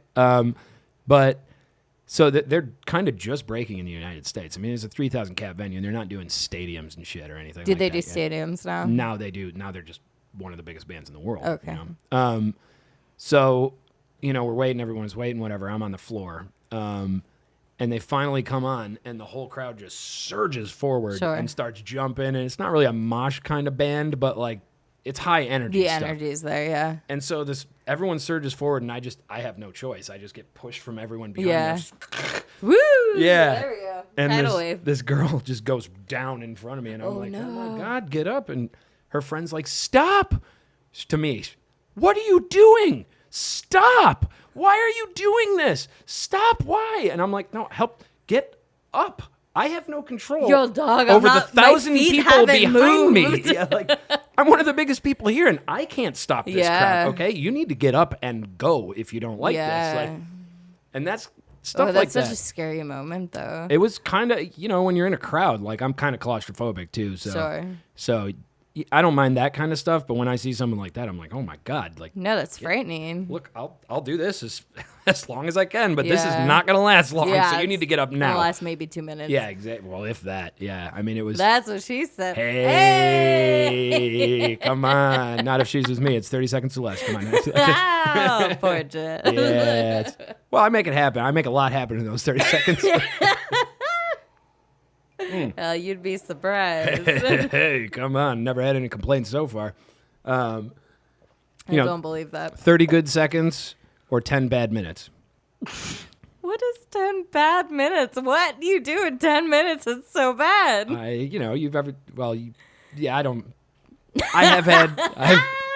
I've been with more than a few people, and there's bad sex out there. Sure. It's out there. That lasts like 10 minutes? Oh, yeah. What goes on? Not much. Just like slow pump? Just bad. Ugh, just, this sucks, but we're both drunk and lonely, I guess, so Oh, okay. keep it going because it's better than crying into my pillow. Oh, sad. Yeah, so sad. Yeah, people are kind of sad. The dark ages. Yeah, I'm much happier in a relationship, I'd Sure. say. Well, you've been in it for a minute, so I would assume so. Yeah. Oh yeah, back to lyrics and stuff like that. Yes. So so it's not a deliberate kind of thing to try and go in a more externalized direction with lyrics. You're still kind of going, because you it's pretty external, it's pretty confessional, pretty Are you just referring to Riot? yeah, that's what I'm and the new batch of songs that I'm hearing you guys come out with. You feel like they're more external? A little bit. I mean, it might have something to do with the fact that the way you guys are writing is a little bit more group oriented and a Yeah. little bit more collaborative. It's definitely more collaborative. Some of them, though, they don't. They sound a little bit like even Bad Woman doesn't to me sound like a an expose of You're right. stuff you're dealing with mentally. It's sort of owning. Well, what you're kind of right. Yeah. So in complete honesty, Bad Woman is about OCD. Yeah. And how I feel. Yeah. Yeah, I wrote it before I knew. Oh, yeah, I that's wrote it right. before I knew I had OCD. Right. So I thought I was just a bad person. You know what I mean? So maybe I'm a bad woman. You know. Yeah. That was the crux of it. Yeah. The lyrics are different because I ended up writing that song because I was talking to Jack Collins from Dead Poet Society, Yeah. the guitarist, and we were talking about like Jack 2. Jack too, yeah, Jack- the the second redhead, Jack. redhead Jack, yeah. I don't know if he'd even remember this, but because he recorded our album American Right. Gothic, so we were talking about like songs that like are good for sync, you know, like Yeah. sync opportunities. Yeah. And it was all like kind of bluesy, like pop stuff, and Yeah. I was like, oh, I like writing that Well, stuff. the like, lyrical content has to be somewhat direct, you know? yeah. So Yeah. and I was like, and he was like, well, you should do it, and I was like, all right, I'm gonna go home I wrote like 6 songs or whatever that Yeah. were like that. Yeah. And I sent him that one. And he was like, that's really, really good. So he sent me back a like slightly produced track of just the instruments. Nice. You know, and I was like, that's fucking tight. And then he ended up saying he didn't have time to produce it because obviously they're busy, you know, Yeah. and I was like, that's fine. But I held on to that. So then we ended up, you know. Hell yeah. And I got feedback that like the lyrics should be more like, no, I'm a bad bitch, like I'm a bad girl with other dudes, blah blah blah. Like that should be more the lyrics, but But that's not what you're saying. no, it's not what I'm saying at all. You're And, actually- like, I like that ambiguity a lot. And this is what I was going for, is there's a little bit more, to me, ambiguity in the lyrics that you're doing on these new ones. yeah, Which I think is awesome because... you're right. It's not as wordy. It's not quite as direct. And exactly, it's not Yeah. hitting the nail on the head so hard. It's like Bad Woman, when I heard it, it's like, okay, does this mean to be... My first thought was, because I wasn't necessarily listening to the lyrics to Sure, yeah. overall the first time I heard it, but I was listening to the chorus and I'm like, okay, does she mean bad bitch? Is that what she's trying to say? And Yeah. I'm like, nope, I don't think she means that, but I'm not quite sure. So, you know, we've talked about it before, full disclosure, but Sure, yeah. but when you told me, it was like, no, it was like, am I a bad person? I'm like, oh, that's really cool. That's A super, to me, it seems like such a cathartic way of dealing with that emotion, you know? I mean, that's songwriting, dude. Yeah. Like, 'cause all the songwriting. The music behind it is just like, Yeah, the songwriting Fuck yeah. doesn't sound like That's why it's so I'm cool. questioning that. Yeah, it sounds like, ooh, I'm a bad bitch, blah, blah, blah. Yeah, blah. yeah, You know yeah. what I mean? It's like heavy and hard and punchy.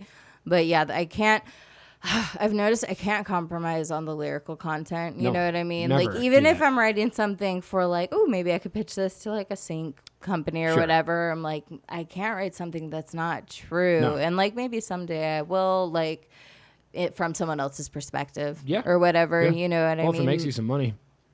Or if I see it as honest. Yeah. I have a big thing. I'm a big thing with honesty, but I've never heard of it. but yeah, with this one, I was like, no, I need it to be like what I actually mean it to be about, but Yeah. like people can see it however they want. Yeah. But Well, that's what I like about. So one thing I started, like, I've been songwriting since I was younger. You have too, you know? Yeah. And when I was a lot younger, it was a lot of just like directly explaining, I am sad Yeah, because she exactly. left Yeah, me. yeah. Yeah. trying to be poetic but failing miserably. Sure. Well, you're a kid. Yeah, exactly. Yeah. And then when I kind of started to figure it out, I was like, okay, the more ambiguous, and it's a trick, it's a cheap trick. Now I just have the song going through my head. Cheap trick. Did not.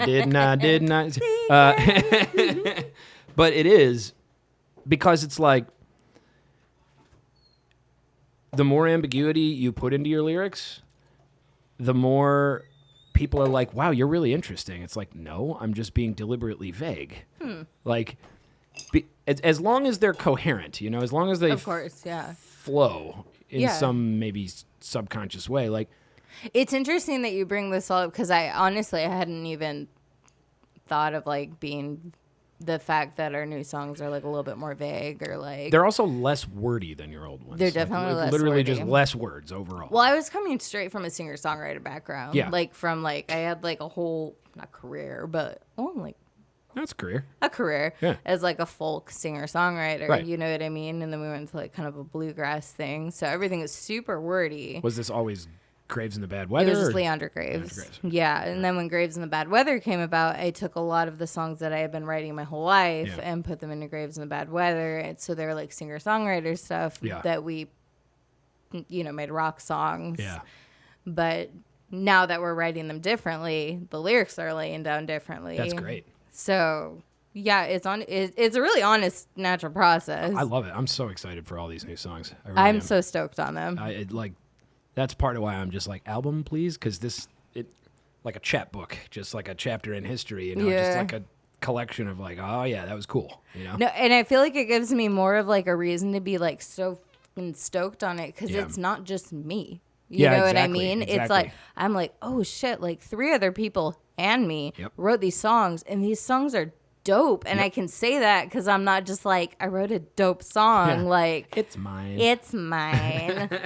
Not that I don't think my songs are dope. No, I do, but like It's very, very different. it's so collaborative and so new. I'm like, this is so fun. Yeah, yeah. It's so fun. So you pretty much play guitar and sing, or do you play other instruments too? Yeah, I play mandolin. So when I used to do like the folk thing, I would play mandolin Do a you lot. have a mandolin? Yes, but it's at my friend's mom's I house. was like, I've never seen your mandolin. We've hung out a million times. Yeah, I don't have it on me right now. I need to fucking get it. Will said that when we get to Nashville, he's buying a mandolin. He should. Mandolin is so cool because when I used to like play coffee shops and busk and stuff, like it was the easiest thing to carry around. You just play in the corner for like 20 minutes, make $20, Right. go get dinner or whatever, you know? Good idea. Yeah, but I feel like these, I need a baritone mandolin. It's a big. Every time Yeah, I I try got to, tiny ass fingers, so it's so small. oh, you'll be fine. You figure it out. I don't think I will. I can play the banjo though a little bit. Yeah, I never really played banjo. I love the banjo. I love the banjo. People think it's annoying, but I think it's a great instrument. For a minute, I had like a 7-piece band. I've had like 2 7-piece bands. Really? I like working with people. What's your musical history before Graves in the Bad Weather? With the first band, God, I slouch. me too. I'm starting to sledge too. I hurt. Sit up And straight. then, and then later I'm just like, why does my back hurt Why am I constantly? in pain? It's so weird. Well, the beginning was Existence I was is pain. sing- Sound like a Hellraiser voice. I love We have Hellraiser. so many delights to that's show my you. favorite classic. I horror absolutely love that movie. All Me the sequels, I too! can't stand the sequels, but the I've original is watched so fucking good. I've watched 1 and 2. The other ones I have to pay for. And The- I'm the cheap, original's an amazing movie. Oh, it's so good. I really love that. I love it. We have such pleasures to show you. Ooh, like pleasure and So pain. good. Ah! Also, Jesus wept. Yeah, Hell that was yeah. ad-lib too. That was a fucking I know, ad-lib line. it wasn't even and it in was the so script. creepy. So fucking good. Split up on all the hooks. Anyway, your musical history. What was the question? We could talk about S&M for a while if you want, which is Honestly, apparently dude, I Hellraiser. got so lost in kink talk for like the longest time. I was like, oh my God, everything is daddy this, daddy that. I'm going to smack you, like blah, blah, blah. I was like, oh, I Well, think you should read Freud. I don't know if Me- you ever I have. know. I swear to God. He's got some things I to was say like, about maybe it. I need to go back to therapy. I don't know, man. I'll figure it out. I did therapy once with this. I went in. They make you take these this depression and anxiety exam. Yeah. Scored yeah. as low as you could. Sure. So when I went in to see the actual therapist, he's just like, I just have to let you know off the bat, if I have any reason to believe that you're suicidal, I have to commit you. And I was Yeah. like, oh, at least I'm in a safe fucking space. No, I'm not suicidal. I just scored as low as you can on those tests. What the fuck are you talking about? Like, Yeah. of course I am not. Like, he's this little 5'3" black minister. Great therapist, actually. Really? First day, he tried to give me this pillow. He's like, that's where your problems are missing. I'm like, no. He's like, oh, that doesn't work for you. I'm like, no. Yeah, no, No, bro. I hate Nah, that bro. a lot. And then when I left the first session, he's like, tried to give me a hug. He's like, you don't like that either. I'm like, nope. He's just like, okay, look, you can have someone else, but listen, I won't ever do that again. We'll play on your terms. Okay. And he did. He was fantastic. How long did you see him for? A couple months. Okay. It didn't take too long. Then they sent me to the psychiatrist like the next day because of Sure. those low marks on those tests. Dude, my marks were so fucking low last Yeah. time I went. It was ridiculous. That's not good. They were like, are you okay? Yeah, and I like- was like, No, Honey. I'm not okay. I'm not I'm not okay. okay. Please give me something to make me feel okay. They prescribed me to like 4 things after my first visit, and I was like, Like 4 oh, medications? Yeah. No shit. Oh, this is a racket, huh? Yeah. They gave me one, and then that helped with one thing, but not the other. And then they gave me 2, and Yeah. that ended up helping. I just didn't take them. One of them was Xanax, and I was like, I hate this. Xanax is a tricky one because that can be very addicting. Yeah, I like Klonopin. I've been on Klonopin before. Booze is way better. Klonopin's hilarious because when I was at the peak of my like depersonalization anxiety, I would take like the pill they gave me and I would come back to normal human. Oh. Right? And then one day I had been doing my meditations every day, which is what eventually got me out of the dissociation. You know, And medication and meditation are only 1 letter apart. that's very true. Yeah. Then they're both helpful, but in different ways. You know, you got to be smart. But one day I know you can't was- overuse meditation. I was out at, yeah, that's very true. I was out at dinner with Taylor Thanks, at some buddy. Indian food restaurant. And I was like, I'm feeling panicky. Yeah. So I took a Klonopin. I hadn't taken it in a while. And I was so stoned. Mm-hmm, I was so stoned. That's why I like Klonopin over Xanax, because I was like, holy hell, I was fucked up. it gets you stoned. Xanax just turns my brain off. I've never taken Xanax. I don't like it. So anyway, your musical history. Everything goes back to mental health. It really does, you It know. really does. Okay, well, so your musical history before. I'll Graves, give you a brief synopsis. You don't even have to be brief, but sure. When I was in high Let's get school, back to talking about pills. Singer-songwriter. I'm not going to be helping you on this Singer-songwriter, process. Avril Lavigne, Evanescence, Michelle Branch, that kind of shit. So I'd write about like the stuff I was going through. Did you ever hear the one about the skater boy? I did. She said, "See you later, boy." He wasn't good enough for her. Nah, she's a bitch. Very weird. Now he's a superstar. I could do the rest of the chorus, okay? Slamming on his guitar. She wouldn't come back down to earth. I hated that Okay. song. I loved her. I was 12 when she came out. Well, Oh, I just aged myself. when I was 12, I listened to Backstreet Boys, so Fair enough. I wasn't allowed to. yeah. Why? I don't fucking know.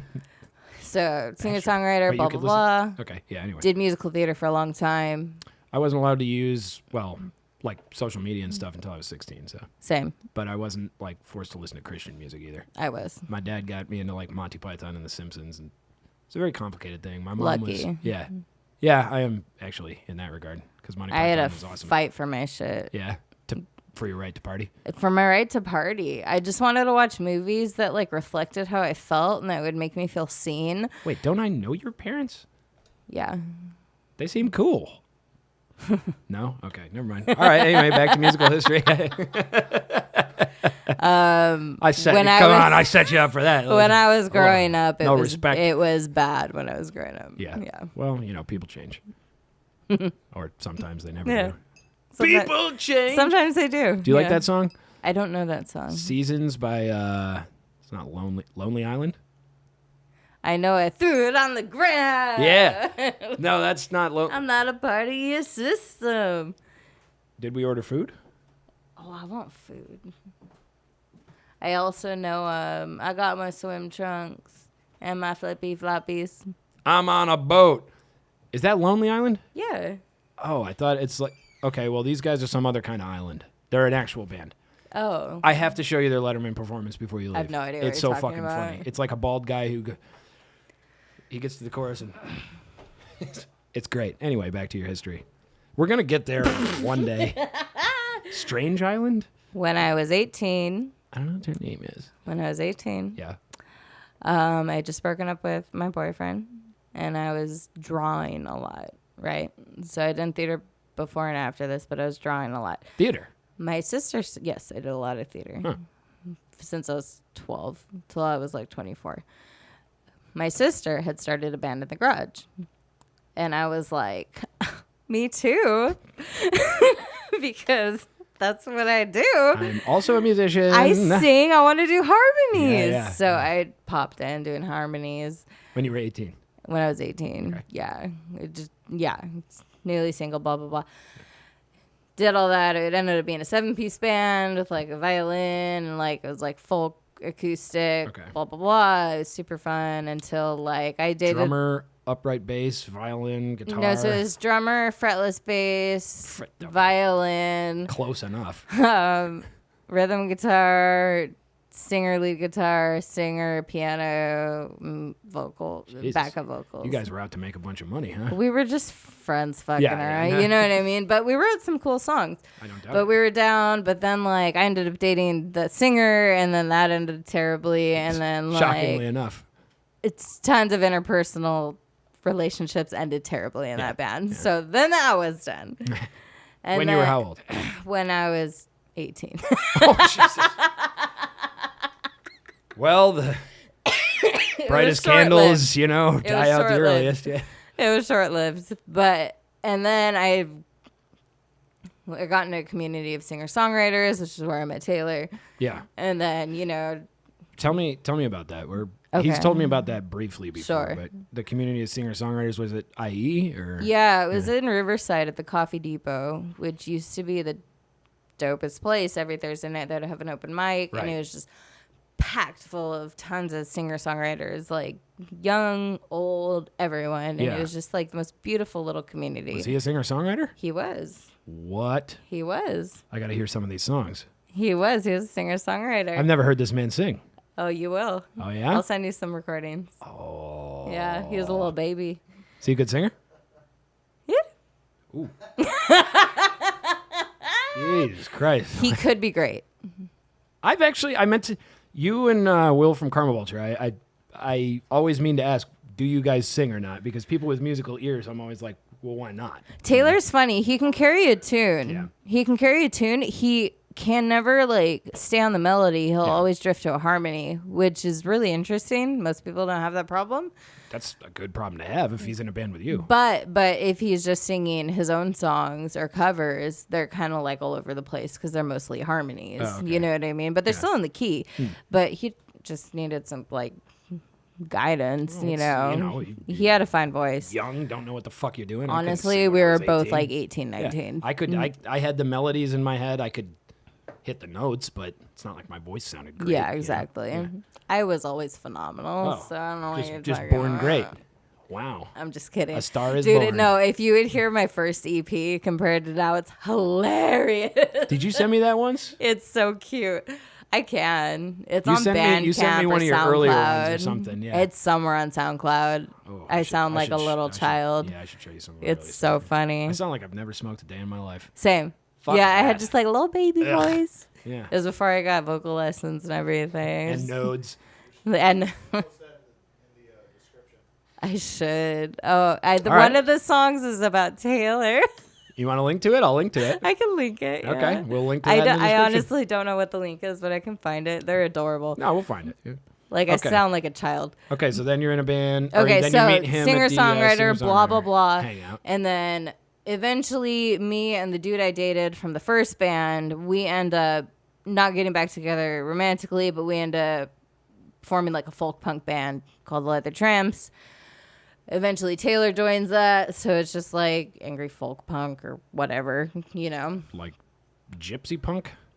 ish. Awesome. Stomp shit. Yeah, I wanna hear you that. know, it was fun. Honestly, it was really good. That's It was great. good music. I really am proud of that stuff. Like Gogo Bordello. I don't know who that is. Oh, yeah, I have so much to show you. You do. Oh, that's fucking sweet. Yeah, Bridge City Sinners. Bridge kinda City shit, Sinners? Yeah. You asked me the other day. You're like, good music. I'm like, I know a bunch of it, but if I'm asked, I can't come up. with I it. know. just, I know. you It's the worst question. It has to be organic. Yeah. I just like wanted breakdowns. I want adrenaline, bitch. I got them. Okay. I got good. some stuff. So then we did that for a while. Eventually, I broke up with him again, but this time as a band. I felt so bad.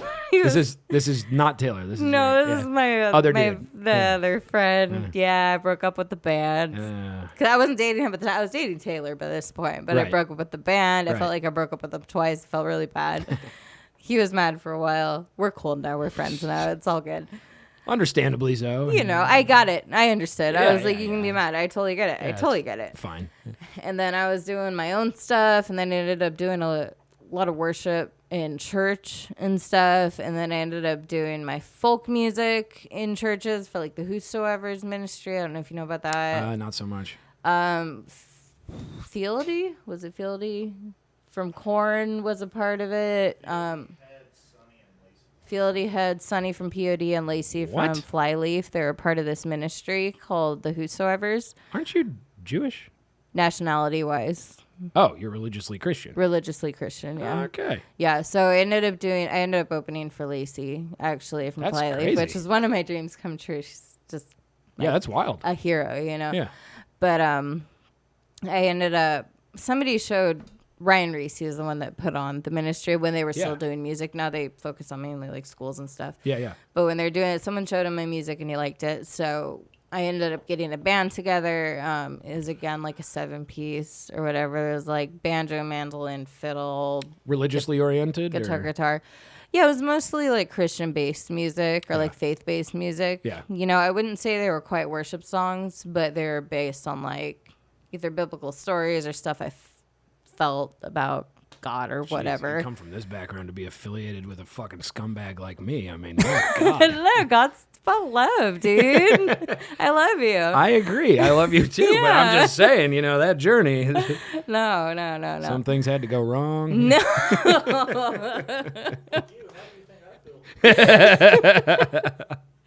No. I'm just messing around. Self-deprecating no. humor. Come on. No, not at all. Yeah. And then we did that for a few shows. Our drummer was actually, he was a friend, but he ended up being the second runner-up in American Idol for like the last one. His name was Alex. Well, he went by Alejandro. I wouldn't know anything about American Idol, but that's a hell of an accolade. Yeah, he was so fantastically talented. The whole time he was wild. playing with us, I was like, oh my God. And we did worship together and stuff. He could play any instrument. Yeah. He was just famously talented. Yeah, that's crazy. Incredibly talented. And he ended up going on American Idol under the name Alejandro. And then his music is now under the name of Scary Pool Party. But I feel like you probably see he's on Ones to Watch and stuff. Like I feel like I've heard that name. I'm not really familiar big-ish. with that world. Yeah. He's pretty big. Yeah. But he was one of our we had 2 drummers. Hell yeah. One was drumming, one was percussion. Oh yeah. Honestly, I just wanted all my friends to be in the band. Yeah. And I was on the worship team, so I knew all these artists, you know what I mean? Absolutely. So I just took them. Also, I was like, layering, everybody come here. Layering and like lush production is some of my favorite It stuff. was dope. It was just so fun. Ends up not being practical in the band world, you know? Sure, but we played like 2 or 3 shows together. And Oh, it that's was great. hella fun. Yeah. So yeah, he was one of our drummers and stuff. And then we did a few shows with that, and then we ended up what? No, that's just funny. And then we ended up talking to the gang that we were playing with, and they were more or less being session players. You know what I mean? They didn't want to be in a band, essentially. Absolutely. And I was like, okay, well, They all wanted right. to make money. Well, let's find a band. So then we ended up looking for, drummer and bassist and stuff. And then Graves and the Bad Weather was formed in its first rendition. Formed with the ambition of being a rock band or no? Yes. Because in between then, we were in like some like rock country band with some of our homies. Yeah. I always forget about that for some reason. But we were playing electric, and we were like, and I've always loved electric. Yeah. Like the whole time I was doing folk, even I was like, I feel like I was a goth kid in high school. You know what I mean? I adore folk music. Damien Rice is my hero. You know what I mean? Damien Rice is great. Love him. One of the best concerts I've ever been to. Yeah. But I was like, I feel like this isn't quite where I'm going to end up. You know what I mean? Right. And then Well, you have a voice and a ability to project that's sort of built for rock, louder stuff. for louder stuff. Yeah, for louder stuff. Dynamic stuff. That note, I will forever remember that note you hit at the Landers. Oh yeah. I don't know. I don't remember. I just remember the note that you hit was just like, what the actual fuck? My hair stood up. I was just like, oh my God. Like, and everyone in the crowd heard it too. Oh, thank you. I can't remember if it was Hold On or if it was a different. I actually think it was a different song. It may have been Fighter. That's one of the bigger notes. Yeah. That might have been it. It was just one part where like, stars aligned, and then you hit it. It was just like, Jesus Christ. Like, whew. Lord, as I live and breathe. Like, Lord Almighty. that was a big fucking note. Yeah. That was a fun goddamn night. Yeah. That was so fun. That was such a fun night. Day and night. It was a blur, but it was a really good Weekends, week. It was almost a week that we were out there. time. Yeah. Was it Friday through Tuesday? Yeah, we turned it into a whole It was a whole thing. play a show, light a house on fire, Yo, whatever. mosquito hawks. Sure, Oh my why God. not? That shit sucked. Yo, I swear to God, I saw one the other day where I work. Really? I thought I I was had like, hell no. I had PTSD from it. We were hanging out at Jasmine's when we were helping her move. It's just a fucking June bug. But those things are big. And where I'm from, there's a bunch of there's horse flies, which are just Sure, like yeah.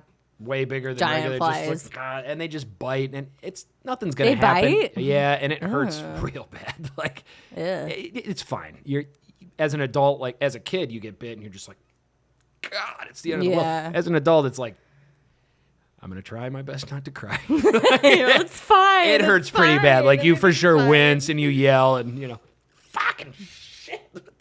But yeah, we were sitting there. I saw this thing out of the distance. I was like, nope. Yo, oh, hell no. Yeah, I'm not trying to go through that again. Like, but I do want to ask too,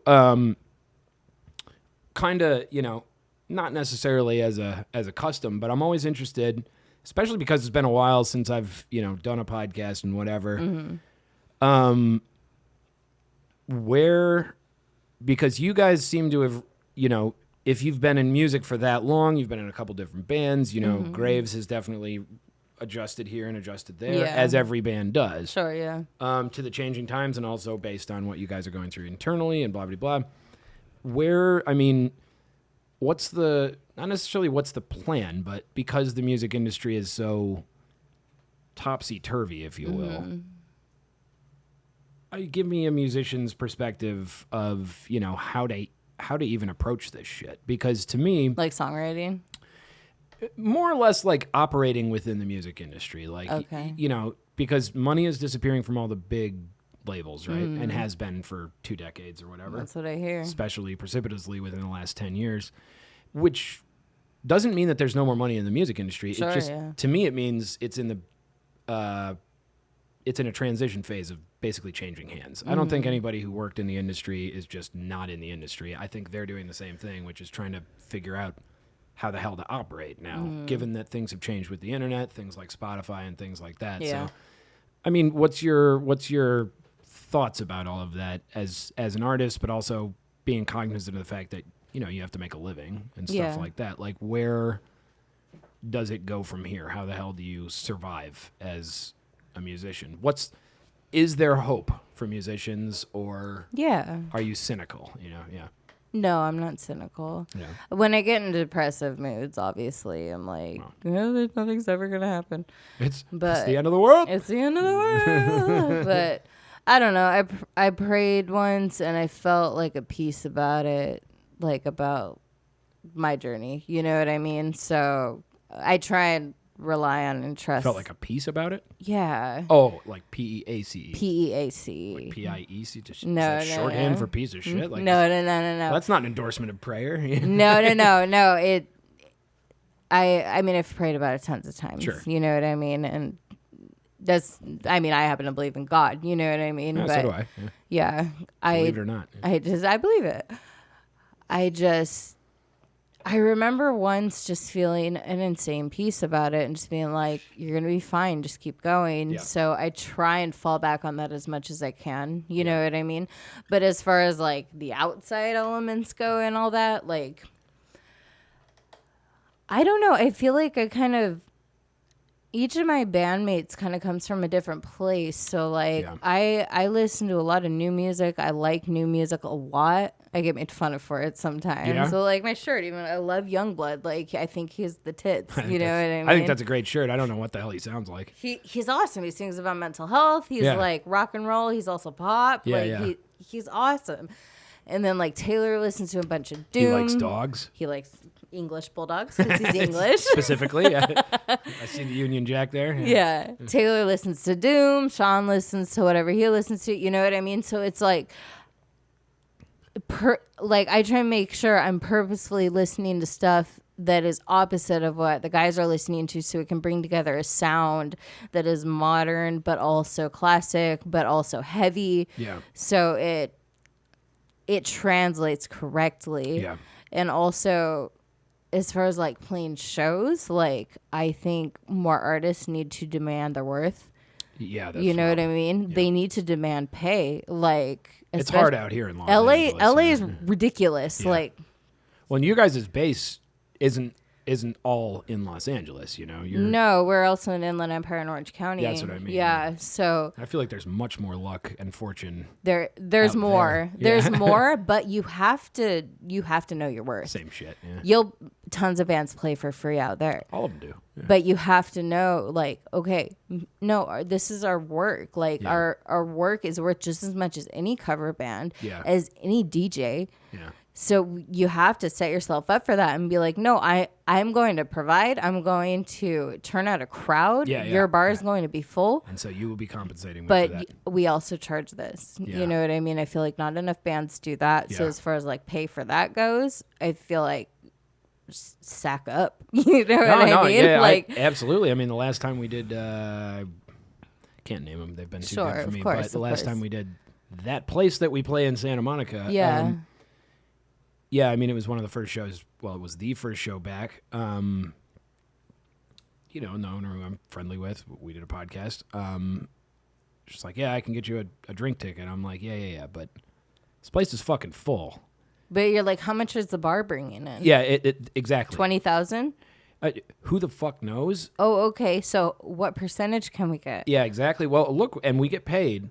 But man, when we started doing well there, I never had to pay for a drink. And at some point, it was like, you get one free drink. It's like, okay, then I'll bring these people elsewhere. I mean, you know, 100%. No, they have to work with you. yeah, Because, like they're paying me off the door, Yeah. but I know how much money you guys are making. Yeah. I'm And if you're overpaying. getting all of the door, that's not terrible. You know what I mean? No, we're But getting all of the door, and Right. that's fine, but we undercharge, you know. You should probably charge a little bit more. I'm Yeah. aware. Talk to Josh, you know. Yeah, I'm always the one saying charge. No, more. I get it. Yeah. Sometimes we charge $5. Sometimes we charge 12. $5 is great, you know. I mean, It hey, just depends on the know venue. the venue, know the And place, sometimes the you know. venue sets the price too. Sometimes it's Absolutely. not up to us. Sometimes there's nothing that you can do about 100%. it. But at the same time, then the staff can just be like, look, man, you know, really appreciate what you're doing. I'll get you 2 free drinks rather than 1 free drink. I'm sorry, fuck you. Yeah, no, you're doing a lot yourself. for their business. You're Fuck bringing in a yourself. lot of business. I shouldn't have to pay for a single goddamn drink. Yeah. Really. you No, know? I agree. And like places, like honorable places that we've played, they know that. You know Yeah. what I mean? We don't even have to bring it up. Well, this place Like used they'll to be know like, "We're that. paying you, and of course you get free drinks. Yep. You're making us so much money. Are you this- kidding me?" This place used to know that, and it went through my head. I was just like, okay, not the time to start a scene. Of Ben. course, and you have Don't do to, it, you know? you have to weigh your But I options. just and- kind of cataloged it and was like, for sure. You know? yeah, for next time. Fuck you. Yeah, Dude. yeah. You know? That's all I got to say. Like, knowing your worth is such a hard thing to do because artists don't give a shit about business. Well, and a lot of people are so happy to be playing music. They're like, Exactly. "I would do it for free." I'm Yeah. like, "Of course you would," but you're devaluing the art. Well, also, do you ever want to make, like, it's not that I'm in this for money, because if I was in something for money, I'd be a banker or like a mortgage banker, investment banker. You know, I work in marketing. Well, I'm I mean, not yeah. in it for money, but if I want to do it, you know, and have it be sustainable and be able to make the coolest thing I can and be able to make a lifestyle out of it, then I need to be able to make money. It's just not. It's any business. It's a no dude. fucking brainer. Yeah, Like exactly. with the It's any business. Like I do massage therapy. That's my other job. You know Yeah. what I mean? I have to know my worth. I have to set my rates accordingly Yeah. to the market. Yeah. You know what I mean? I can't be doing like, $30 for a massage. Yeah, like, yeah, yeah, exactly. Absolutely not. Are you kidding me? Oh, we talked about it earlier. Like that you know? devalues massage as Yeah. a whole, Yep. you know, and I'm not talking about massage. I'm talking about like therapeutic, You know, like deep actual, tissue like, massage, healing kind of stuff. yeah, actual massage. which I really need. Yes, I can really feel it. I yeah. believe you. We'll God set up a damn. day Is it before 'cause you of my leave. posture? Is it that bad? It could be that. It could be where you hold your stress in your body. That's a big thing. My butt. Your butt. A lot of people hold anger in their butt.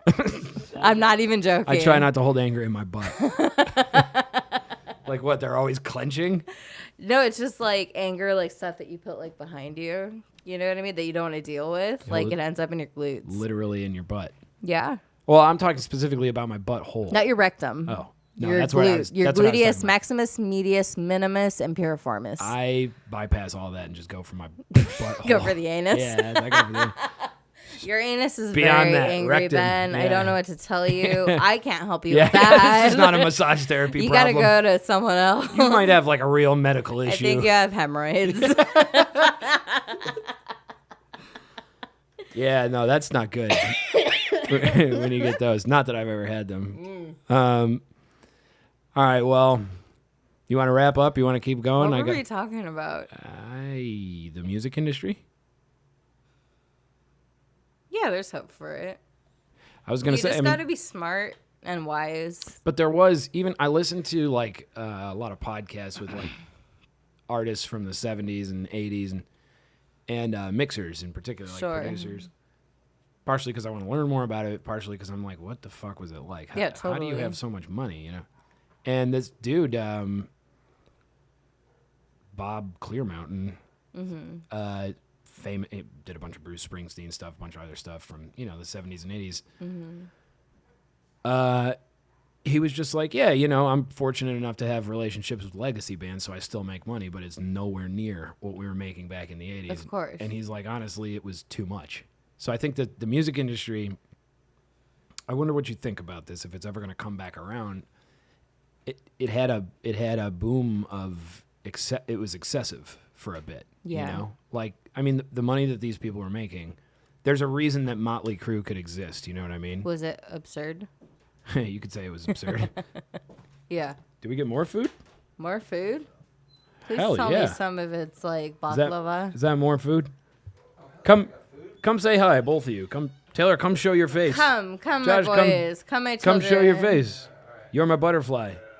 Sugar, Thank honey. you. Sugar baby, but okay. Sugar baby. I don't know. Yeah, come get on these. Here, say something. Come, children. Come, my children. Oh my God, you're moving don't in wanna do slow that. motion. This is my into husband that. and my guitarist. I need a drink. He needs a drink. You got one. There it is. Now you got a White Claw. What do you need? I'm good. Other than love, nothing, honey. He is good. He's doing good. Are you sponsored by that? Are you sponsored by Oh, Dixon? speaking of Dixon shirts, do you all like comfort and style? Comfort and functionality. Graves in the Bad Weather is sponsored by Dixon shirts. By the way, I've been listening every time the Ben Shapiro show ends on my phone. Lord Almighty. Excuse me. I'll have you know that the Ben Shapiro show is actually one of the best podcasts. I will have you know, I listen to it every morning at 4 o'clock Okay, in the just because morning his cadence one of and my timbre are roommates- mildly one of my annoying, it does not roommates- mean it's unlistenable. one Okay, of he's my got a lot of roommates good points to listens to make. it every day, He and I appreciates can't liberty, fucking freedom, and stand it. logic. Okay, I and pretty cannot much those are the foundational even- principles of it's America. just Okay, so way if you too don't much. like it, I swear, I'm Jewish. if my Better- roommate hey, listens it's to better it for Shrimpo. one more time, I'm going to break their phone. After that comes talking through the shit. I need some water. Through the shit. I'm not even kidding. I listen to every episode. Yeah, Do you really? I don't even listen to the episodes. those are the ones I listen to on Apple. Yeah, so shout out to talking through the shit. There I you don't go. even listen to talking through shit. It's gotten better. Has it gotten better? There's a lot less racial slurs now. Thank God. Fuck. Because Rick went sober. Rick, okay, that's probably a very I good can't thing. handle the Rick, slurring, if you're out dude. there, you're doing good, man. I love you, Rick. He's a good man. But keep your mouth shut sometimes. No, he's a great guy. I get it. I do. I love him I like get a it. brother. Yeah. But my God. I get the episode I was on. I'm like, okay, I don't give a fuck. But at the same time, like, oh, There are other things to say. there's definitely other things to say. But no, it actually is a very entertaining podcast now. Yeah. Seriously, I've been on it- one somehow. It comes on after Shapiro, and Have I been on more than one? you were on the one that I was on. You just didn't Was have a mic. I? Yeah. I'm getting canceled, so are you. Yeah, you're Oh, implicated. no. Yeah, if I'm getting canceled, Oh, no. so are you both. Well, anyway, the music business. Exactly what I was about to say. Can we please not end on the. No, I won't end on that. I have to ask you. if you need some Smoker water. cough, smoker cough. Oh, okay. You gotta stop smoking. I can't. It makes your voice good for a little bit, and I then it kills your know. voice. I have a lot of problems. Me too. Yeah. You ever try chewing tobacco? Yes, it makes me nauseous. Really? Yeah. Yeah, women shouldn't chew tobacco. I think men and women are equal, but that's one of those things. But that's the only difference. I dated a chick once who it was when I chewed tobacco because I'm from Michigan. And I was legitimately like, I was actually humorously like, do you want to try it? You know, thinking obviously the answer is no. She's like, yeah. So she did it. She's like, you got a bottle? I'm like, yeah. I think we should be friends. In high school. Meanwhile, I'm sitting there. In high school, I was hanging out with a group of dudes. And they all dipped, so they would do dip. Yeah. And That's I what I was did. like, well, me fucking too. So I would dip, and the smell of Threw that up? bottle is something I can never forget. Leandra's like life motto. Well, me too. Well, me too. You think I'm a pussy? Think I'm a pussy? I'm a bad bitch. But then one day I dipped, and then I smoked hookah while the dip was in my lip. Oh, well, that's a terrible idea. And I've never been that nauseous, and I never dipped again. You know, I actually It was awful. One of the first times I got nauseous from tobacco was a hookah. I was too young. I didn't really smoke or anything. How I was young? I was like 14. Oh, that's pretty young, yeah. Yeah, I mean, I'd had a couple cigarettes, but I didn't smoke. I didn't do anything. Sure. My buddy just brought me to this hookah lounge that didn't give a shit about the rules, obviously, because I'm 14. Oh, I went to those. Yeah. And a 14-year-old pretty much looks 14. Yeah. So we're sitting there I'm like, oh, it tastes like strawberry banana, you know, and I just, You're hell like, yeah, give me that again. Feels like death. And like 30 minutes later, I was like, the buzz is amazing. Yeah. So if I do more of this, I'll get more of the buzz, right? Yeah. Nope, not how that works. Nah. I did more of it and just went and sat in the bathroom with my head between. Yeah, I didn't even throw up, but I really wished I could. And that was it was one of those where it was just like, God, Yeah, there's nothing to throw up because you didn't eat anything. please make this end. Yep. Then the other time I got nauseous from tobacco, we went and smoked cigars at the horse track when we were younger, we had a day called Man Day, which I don't think would fly in 2021, Yeah, you'd be surprised. but it was Man Day. So, we started. How old were you, though? 16 So or it's boy day. 18, yeah, 18, I guess. Child day. It wasn't really Man Day. But the idea, we're going to start by playing football after eating McDonald's. Eat McDonald's, go play football.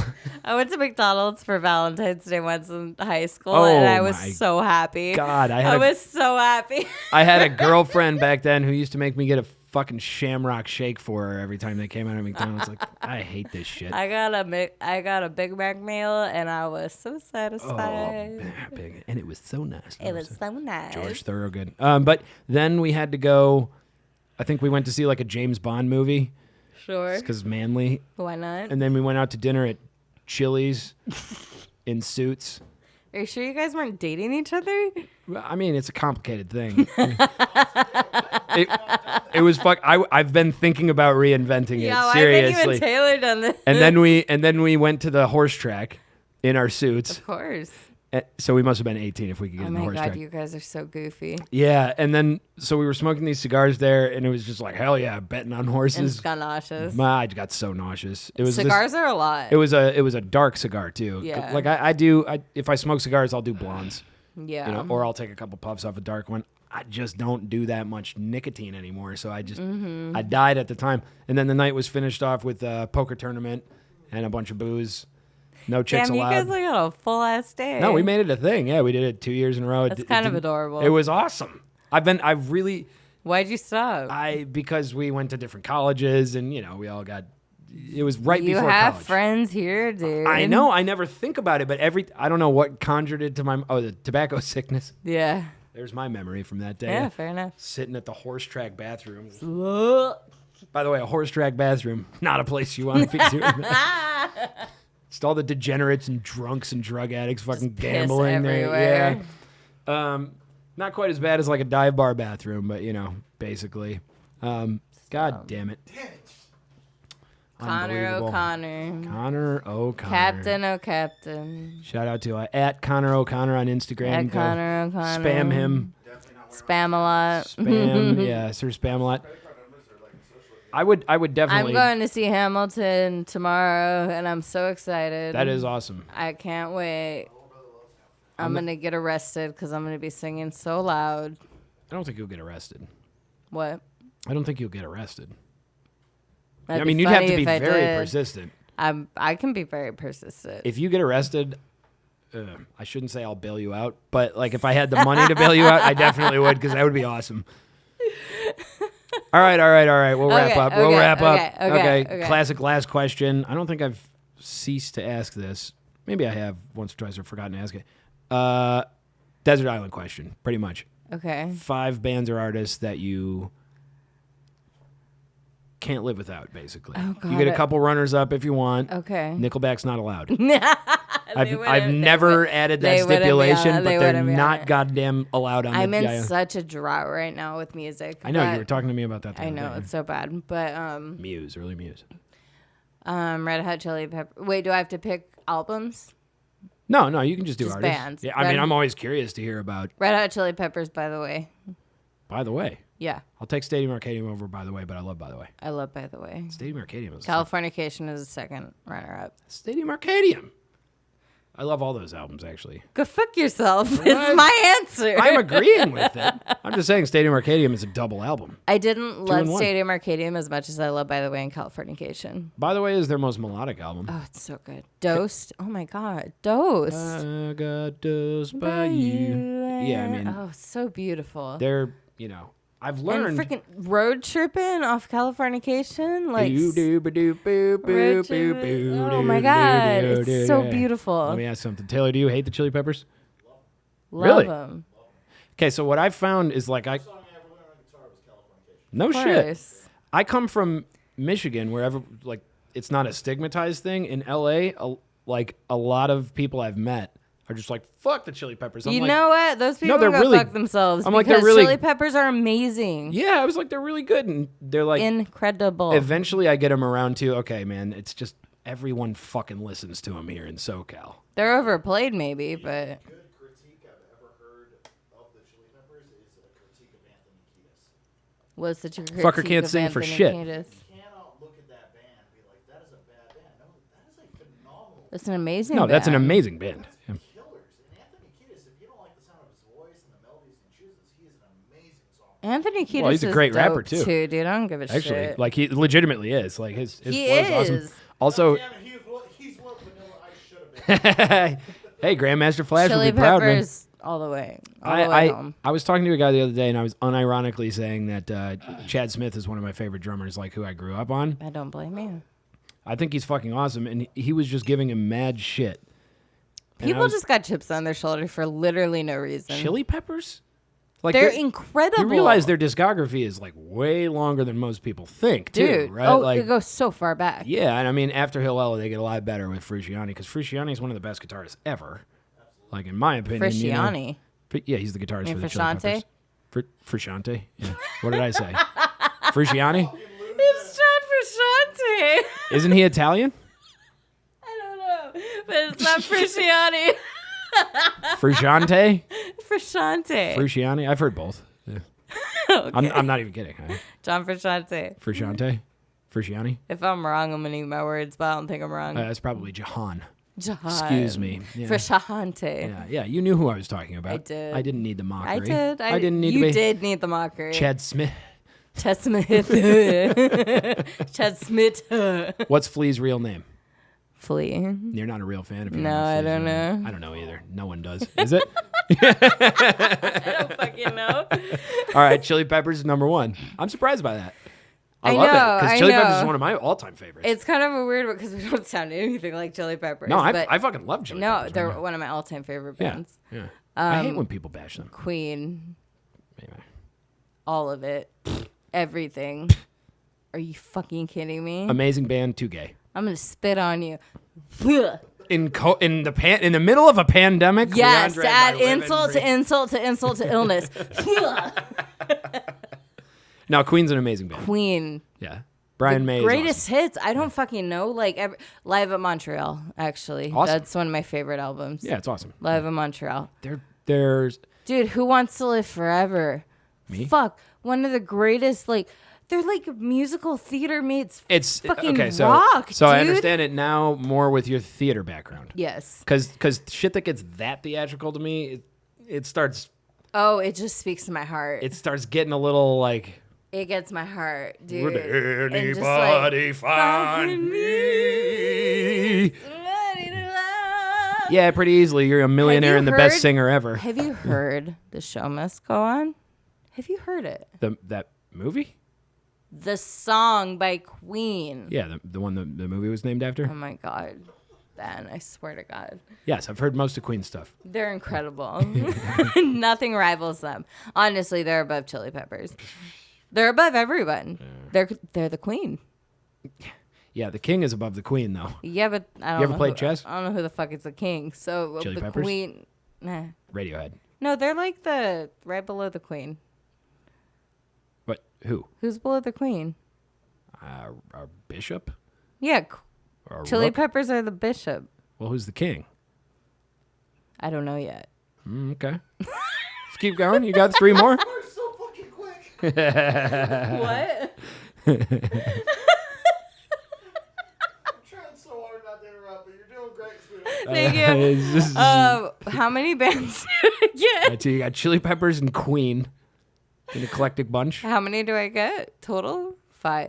You can have some runners up if you want. I'm gonna go with Youngblood. Youngblood. I'm about Youngblood right now. Top 5. All time. At the moment, No. You go to a desert island. You only get to take 5 artists. You can take their whole discography. Youngblood. Youngblood's discography, isn't that? I'm gonna say Youngblood not that because you big. know what? He speaks to mental illness a lot, Okay. and he makes me feel seen and heard, and want to rock out, and he makes me feel adrenaline, and I feel like feeling all those things. Can't argue with any of those reasons. So I'm gonna go with Youngblood. I just can't say much about it because don't think I've ever. I feel like I have heard some Youngblood stuff, but I think He's got 2 albums. Yeah, I think I just can't bring him to mind. He's a fantastic songwriter. And if you don't like his albums, like the production, listen to his Live from Atlanta track or album on Spotify. Somebody showed It's me fucking that. rock and roll, dude. Like maybe you guys showed It me may that. have been Yeah. us because we Yeah. love that album. Yeah. It's rock and roll. And like, I don't know. I resonate with him a lot. And I Okay. think he's just a doll. And I Alright. love him. And I want to open for him and sing with him. And I love him. Hit him up. I will. Send him a text. I will. You know I have his number. Yeah, sorted. I'm in contact with him on Instagram and the Twitter and Hell yeah. stuff. Tweet I'm him. trying to make sure he Tweet- knows who he is. Tweet him. He knows who we are. Mention him on the Twitter. I love him. Okay, so Can you contact actually Jack Dorsey and see if I can get back on there? I miss Twitter. who's Jack? Oh, he's the owner of Twitter. CEO or something. Eh. Yeah. But just if you could. Nah, I'm so I don't lonely. use Twitter enough. So lonely. I don't use Twitter enough. Okay, so I got 3. So Chili Peppers, Queen, and Youngblood. Chili Peppers, Queen. What a list. That's a hell Chili of a list. I love Peppers, it. Queen and That's Youngblood. diversity so far, yeah. Oh shoot, Taylor. Who? Sorry, sweetheart, you're on your own here. Yeah. Who is one You're of in- the band? you're in the hot seat. Hamilton. I don't know if that's an Is that a artist. band? I guess you could maybe list the composer, but I don't know who composed it. Lin-Manuel Miranda. She's right. Lin-Manuel Miranda. Has she done anything else? He. He? You sexist. Lynn? Okay. Manuel. Miranda? Last name. 2 female names and 1 male name. Okay. Lin-Manuel Miranda. Lin-Manuel Miranda. Yeah, I'm going to go with Lin-Manuel Miranda. If I could take Hamilton with me to a desert island, I would be entertained for years. Is that like an Andrew Lloyd Webber? Huh? Phantom of the Opera? No. I know who that is. I know who that is. Yeah, I guess. I don't know yeah, what he's else- a composer. Yeah. Yeah, I don't know what else he's done. He wrote Hamilton. He wrote In the Heights. Slash she. I'm not convinced He yet. I'm not convinced. is phenomenal. Something like a phenomenon? You know what? If you just watched Hamilton, The yes. if you just swallowed your pride and Yeah, watched I can't. Hamilton, I have too much. then you would Do you know how understand. wide my throat would have to be to swallow that? You know what? If you tried hard enough, I can't. you could do it. I'll just suffocate. You could do it. I will just kill myself. You know, Not on purpose. That's your problem. No, it's not. Well, yeah, it's a physical deformity. Thank you very much. No. A constricted throat. I have too much pride to swallow. Lin-Manuel Miranda is my answer for the fourth. Lin-Manuel Miranda. What else has he done? He directed and wrote In the Heights, which is another musical. And he wrote a bunch of the Moana songs, but I don't care about that. All I care about is Hamilton. Fair enough. That's all I care about. All right, number 5. Hamilton. That was number 4. The pressure of this list. Look, give me number 5, and then I'll just be like, give me a couple runners up. Like, who do you just love all time? I love nothing more. Evanescence, Avril Lavigne, Nickelback. No, bro, the band is called Nothing More. Nothing More. Oh, you mean the band called Nothing More? I actually do know them, but they're not on my radar. I love Nothing More. I love Nothing More. No, I only want 4. There's I'm trying to think of like Abbott Costello joke in there somewhere. I'm just thinking of recently bands that I've like binge listened to, and I've listened to everything they have. Well, you know, the ones that have made the biggest impact on you. Damien Rice. Blower's Daughter. Aptly titled. Everything else. Everything else, yeah. Literally everything he's written. Yeah. He's a good, very emotional folk writer. And Crimes. Yeah, It takes a lot to know a man. Yeah. Something about a tree. Fuck you, fuck you, fuck you. Like, that's the chorus. Like, Yeah. What's the one about you want to get boned, you want to get stoned, you want to get fucked inside out? Like a woman. Like a woman.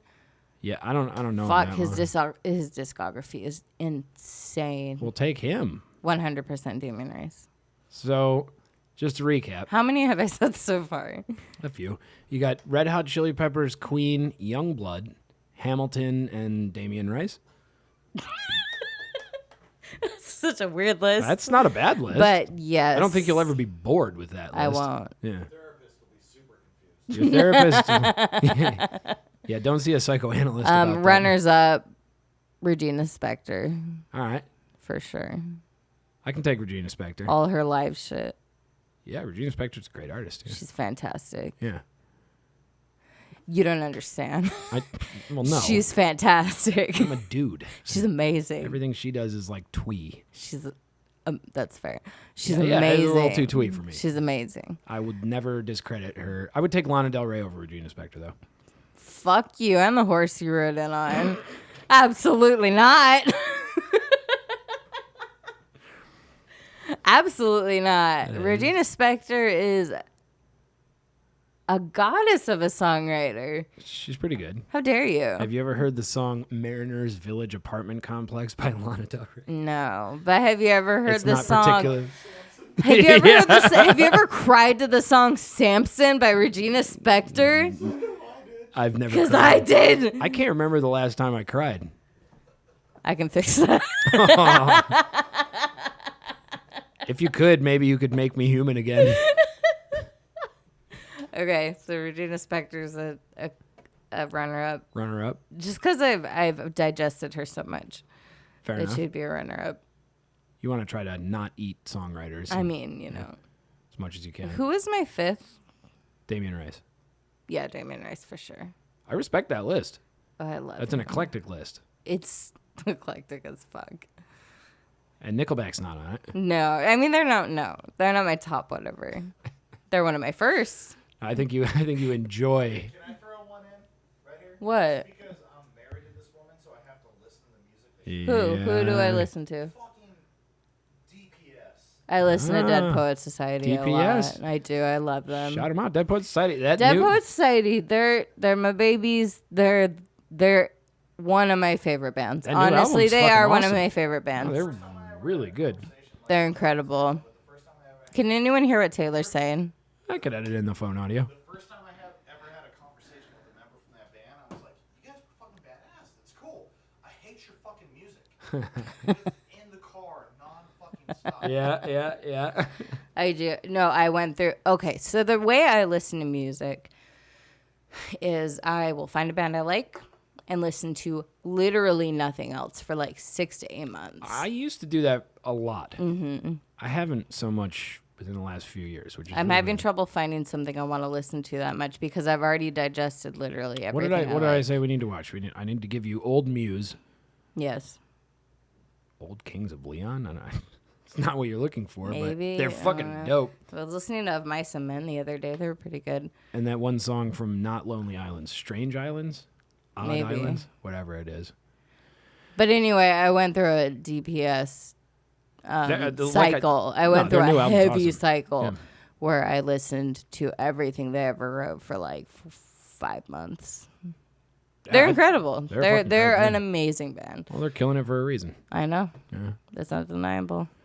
All right, What are you gonna do? let's wrap her up, shall we? Are you trying to get me to stop talking because No, I'm it's trying not get gonna you- work? I'm not trying to get you to stop talking. No. I'm just trying to turn the camera off. Because I'm cognizant of how I look. Okay, what was my list? Remind me. Chili Peppers, Queen, Youngblood, that chick who wrote Hamilton, and Is a man. also Lynn Marie Manuel or something. Lin-Manuel Miranda. That was pretty close for me not That ever was pretty heard, close. having That heard was his name pretty before. close. And Damian Rice, with the runner-up being Regina Spektor. I'll stand by that. Also, come on, Memory? That was pretty good. That was pretty damn good. Yeah. I didn't even remember what People I say said. I don't listen. You know what? You're a fantastic listener. Especially women. They say I don't listen. All Are the you time. flipping me off or are you pushing your glasses No. I'm up? pushing my. These are. Sorry. These are broken. And they keep like slipping way down. Or they're just big. I don't know. You know, whatever. Anyway. I stand by that list. I think that's a good list. I think it's a great list. You want to give a final message to. There might be 2 people watching at this point. I mean, Yeah. You never know. Yeah. I don't know, man. If you like thinking about emotions and mental disorders or being angry or being whatever, look up our shit. We're on Spotify. Graves on the Bad Weather. We're Look We're- up our shit, dog. we're on Instagram. I post pictures sometimes. Graves in the Bad Weather. Graves in the bad weather. Why are you guys laughing at me? We're not. Following it up by just describing Instagram. Guys, see pictures? I talk a lot about mental health. Our music's heavy as fuck. Also, I never know what I'm going to wear, so you'll be surprised every time because I'm shit at fashion. Racy. I'm getting better. All right, Graves in the bad weather, ladies and gentlemen. Leandra Graves. Ladies, gentlemen, and anyone in between or outside. Cheers, dude. Do you have Cheers, anything? my dude. Are you, okay, I was going to say, you better not be cheersing me with an empty glass. Hell God, no. that would be sacrilege. All right. Much love, friend. Roll us something JRE music.